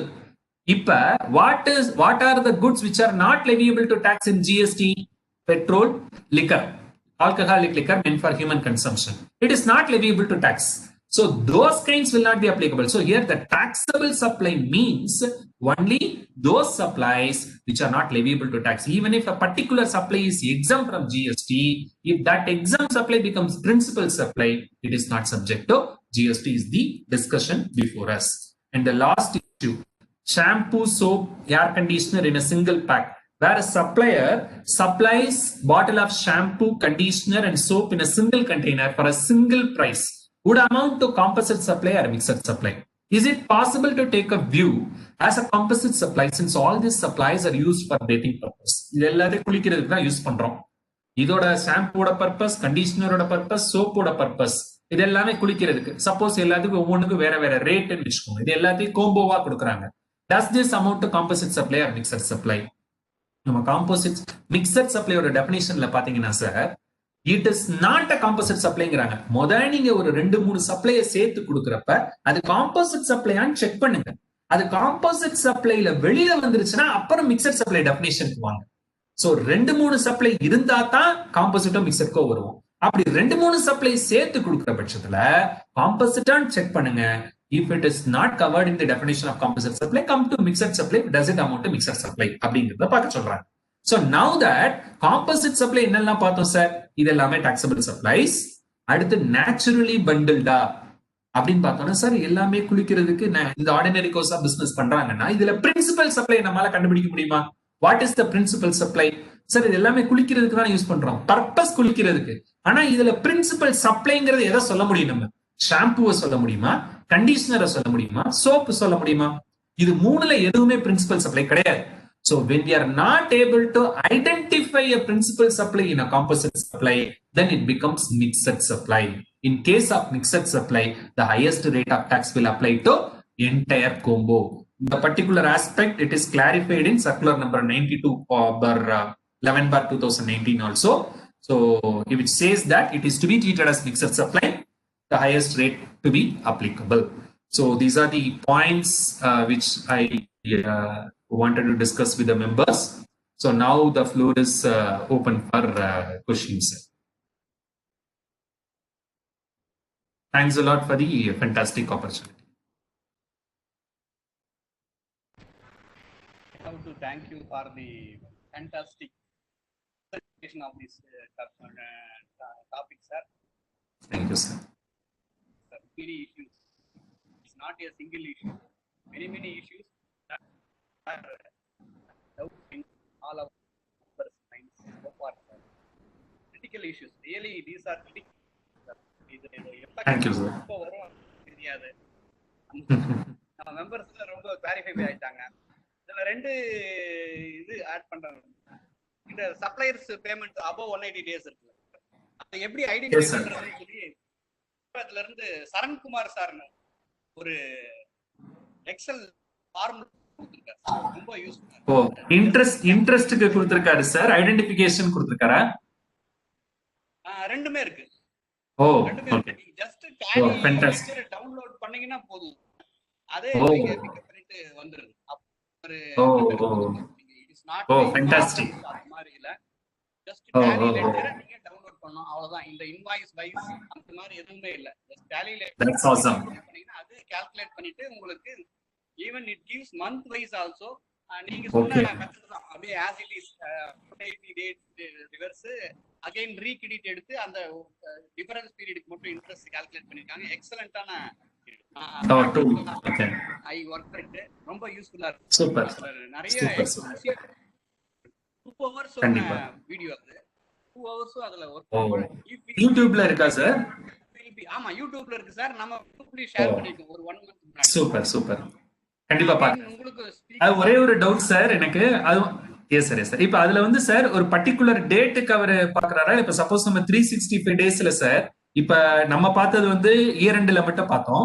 இப்ப 365 டேஸ்ல வந்து இப்ப supplier 1 வந்து ஒரு 200th டேல எக்ஸீட் ஆயிருக்கலாம், 201 டேல சப்ளையர் 2 எக்ஸீட் ஆயிருக்கலாம். சோ இது மாதிரி எல்லா பாராமீட்டரும் சேர்ந்துருக்குன்னு சார் அதுல.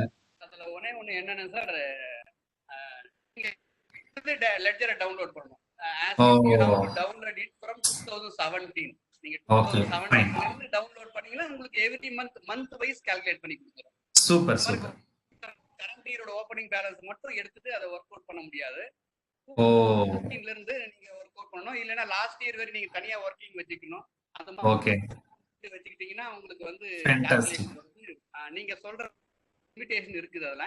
One single okay okay. இயரோட லெட்ஜரை வச்சுட்டு அதை ஒர்க் அவுட் பண்ண முடியாது. ஓ இல்ல இல்ல, அது கண்டிப்பா ரொம்ப முக்கியம் சார். அவர் சார்ல 2017ல இருந்துமே நம்ம எடுத்துடலாம், லெட்ஜர் எடுத்துடலாம். ஏன்னா இப்ப டிபார்ட்மெண்ட் பாக்குறது இந்த மெத்தட்ல பாக்குறாங்க சார், அதனால ஷேர் அவங்க இயர் எண்ட்ல எடுத்துதான் மீனா பாக்குறாங்க சார். பில் வைஸ் வேண்டாம், ஜஸ்ட் ம் டெபிட்ஸ் கிரெடிட்ஸ் மட்டும் போதும். அப்படி இருக்குங்க. ம் ம் ம் நம்ம மெம்பர்ஸ்க்கு ஷேர் ஒரு 1 மந்த் முன்னாடி ஷேர் பண்ணிருக்கேன் அது. ம் அப்புறம் எக்ஸ்பென்ஸ் வைஸ் இருக்குல்ல சார், எக்ஸ்பென்ஸ் வைஸ் வந்து F8 அப்படின்னு போட்டீங்க. எங்க எந்த டிஸ்பிளேல alt F8, alt F8 sir. Alt F8ல அந்த இன்புட் டாக்ஸ் லெட்ஜரை நம்ம எடுத்துக்கிறோம் சார். இன்புட் டாக்ஸ் லெட்ஜர் அதுல ஆல்ட் F8 போட்டோம்னா அதுல என்னென்ன ஃபீல்டு வேணும்னு அதுல கேட்கறது. சோ நம்ம ஜஸ்ட் நம்மளோட ஆடிட் பர்பஸ்க்கு கண்ட்ரோல் ஏ கொடுத்துடலாம். ஃபர்ஸ்ட் வவுச்சர் ரெஃபரன்ஸ் போட்டுட்டு அபார்ட் ஃப்ரம் நம்ம இந்த ஜிஎஸ்டி இன்எலிஜிபிள் எலிஜிபிள் இன்எலிஜிபிள் பாக்குறது தவிர நம்ம normal income tax audit statutory audit alt F8 போட்டோம்னா அந்த காலம்னார் ஃபார்ம்ல வர்றப்ப எலிஜிபிள் இன்எலிஜிபிள்ங்கிறத நம்ம பாத்துக்கலாம். இன்னொன்னு சார், இந்த காம்போசிட் சப்ளை இருக்குல்ல சார், ரீசெண்டா ஒரு இஷ்யூ வந்தது சார். இந்த டிஎன்இபில இருந்து நீங்க amount sale power amount receive பண்ணணும் அப்படின்னா நீங்க 2% டிஸ்கவுண்ட் அலோவ் பண்ணீங்கன்னா தான் அவர் வந்து வித்தின் 1 இயர் பேமெண்ட் பண்ணுவார். இல்லைன்னா அவர் எப்போ பே பண்ணுவாருன்னு தெரியல. இப்போ வந்து மெம்பர் கன்சூமர்ஸ் எல்லாம் வந்து ஆக்செப்ட் பண்ணி லெட்டர் கொடுத்தாங்க, 2% லெஸ் பண்ணிட்டு எங்களுக்கு பேமெண்ட் கொடுங்க அப்படின்னு. இப்போ வந்து ரொம்ப நாள் ஆச்சு, 6 மந்த்ஸ் ஆச்சு, நோட்டீஸ் வருது நீங்க கொடுத்த டிஸ்கவுண்ட்டுக்கு ஜிஎஸ்டி நாங்க கலெக்ட் பண்ணணும் அப்படின்ட்டு. அது வருமா? பவர் சேல் தான் மெயின். பவர் சேல் டிஸ்கவுண்ட் தான் கொடுத்துருக்கோம். எர்லி பேமெண்ட் டிஸ்கவுண்ட் அப்படின்றது தான் வந்து எர்லியர் அவர் ஆக்செப்டன்ஸ் லெட்டர் அப்படிதான் இருக்குது. பட் இப்போ அவங்க என்ன சொல்றாங்க, டிஎன்இபி அட்வொகேட் சஜஸ்ட் பண்ணிருக்காரு, it is this discount is not there in the agreement. So you have to pay, we have to collect the GST on this அப்படின்ற மாதிரி வராங்க. அந்த மாதிரி இதா இருக்கா? இல்ல ஆப்வியஸா sale of electrical energy is exempted. அதுக்கு கண்டிப்பா கிடையாது. ஒருவேளை அவங்க எனக்கு அந்த கான்ட்ராக்ட் பார்க்கணும் சார். எனக்கு எந்த ஆஸ்பெக்ட் ஜிஎஸ்டி வரும் சொல்லிருக்கலாம்னு நான் நினைக்கிறேன்னா, நம்ம அந்த அக்ரிமெண்ட் நாட் டு காம்பீட் இந்த லிக்விடேட்டட் டேமேஜுக்கு போடுற மாதிரி அந்த 2% சார் ஆக்சுவலா நம்ம அவங்க கொடுக்குறாங்க டிஸ்கவுண்ட் தான் கொடுக்குறாங்க. டிஸ்கவுண்ட்னு கொடுத்தா 100% வராது. ஆனா அது எதனால கொடுக்குறாங்க சார் நமக்கு? டிஸ்கவுண்ட் சார் ஈபில இருந்து பேமெண்ட்டே வரதில்லை சார். இப்போ நீங்க ஏதாவது பேமெண்ட் பவர் சேலுக்கு வந்து பேமெண்ட் வாங்கணும், விண்மில் சோலார் பிளான்ட் இருக்குங்க சார், விண்மில்ல இருந்து ஈபிக்கு சப்ளை பண்றாங்க சார் பவர். அந்த மாதிரி அந்த பேமெண்ட் வந்து வரணும்னா 1.5 இயர்ஸ் மேல பெண்டிங் இருக்கு சார். அமௌண்ட் வரணும், எனக்கு நீங்க வெயிட் பண்ணணும். வெயிட் பண்ணீங்கன்னா அவங்க வந்து வந்து கொடுத்துருவாங்க. ஒரு சீசனல் மாதிரி பண்றாங்க. ரெகுலரா இல்ல, ரெகுலர் மந்த்லி 2% கொடுக்க வேண்டியது சார். நீங்க ஏதாவது ஒரு பெரிய இஷ்யூஸ், பெரிய அக்குமுலேஷன் ஆச்சுன்னா நீங்க எல்லாம் பெரிய ரெப்ரசன்டேட் பண்ணாங்கன்னா அந்த டைம்ல பல்க் ரிலீஸ் 2% எல்லார்ட்டையும் டிஸ்கவுண்ட் பண்ணி ஒரு பல்க் பேமெண்ட் கொடுப்பாங்க. புரியுது. ப்ளீஸ். ஆமாங்க சார், எங்களுக்கு ரொம்ப யூஸ்ஃபுல்லா இருந்தது சார். ஈவன் திஸ் ஆடிட் டைம்ல வந்து நீங்க எங்களுக்கு நிறைய டைம் ஸ்பெண்ட் பண்ணிருக்கீங்க. சார் பாலா சார் காலைல கூப்பிட்டுருந்தாரு. Even very critical stage sir, but you have both of you have spent lot of time for us. Thanks a lot sir. Thank you for joining with us sir. Next week members next week sir oda partners oda important topic irukku, please join. Many members missed it, but this is a useful எங்களோட பிரான்ச்சோட யூடியூப்லயும் போட்டுருக்கோம் meetings. Yes, sir. Thank you for Thank you, sir. Thanks a lot, sir. Thanks a lot. Thank you, sir. Thank you. Sir. Yes.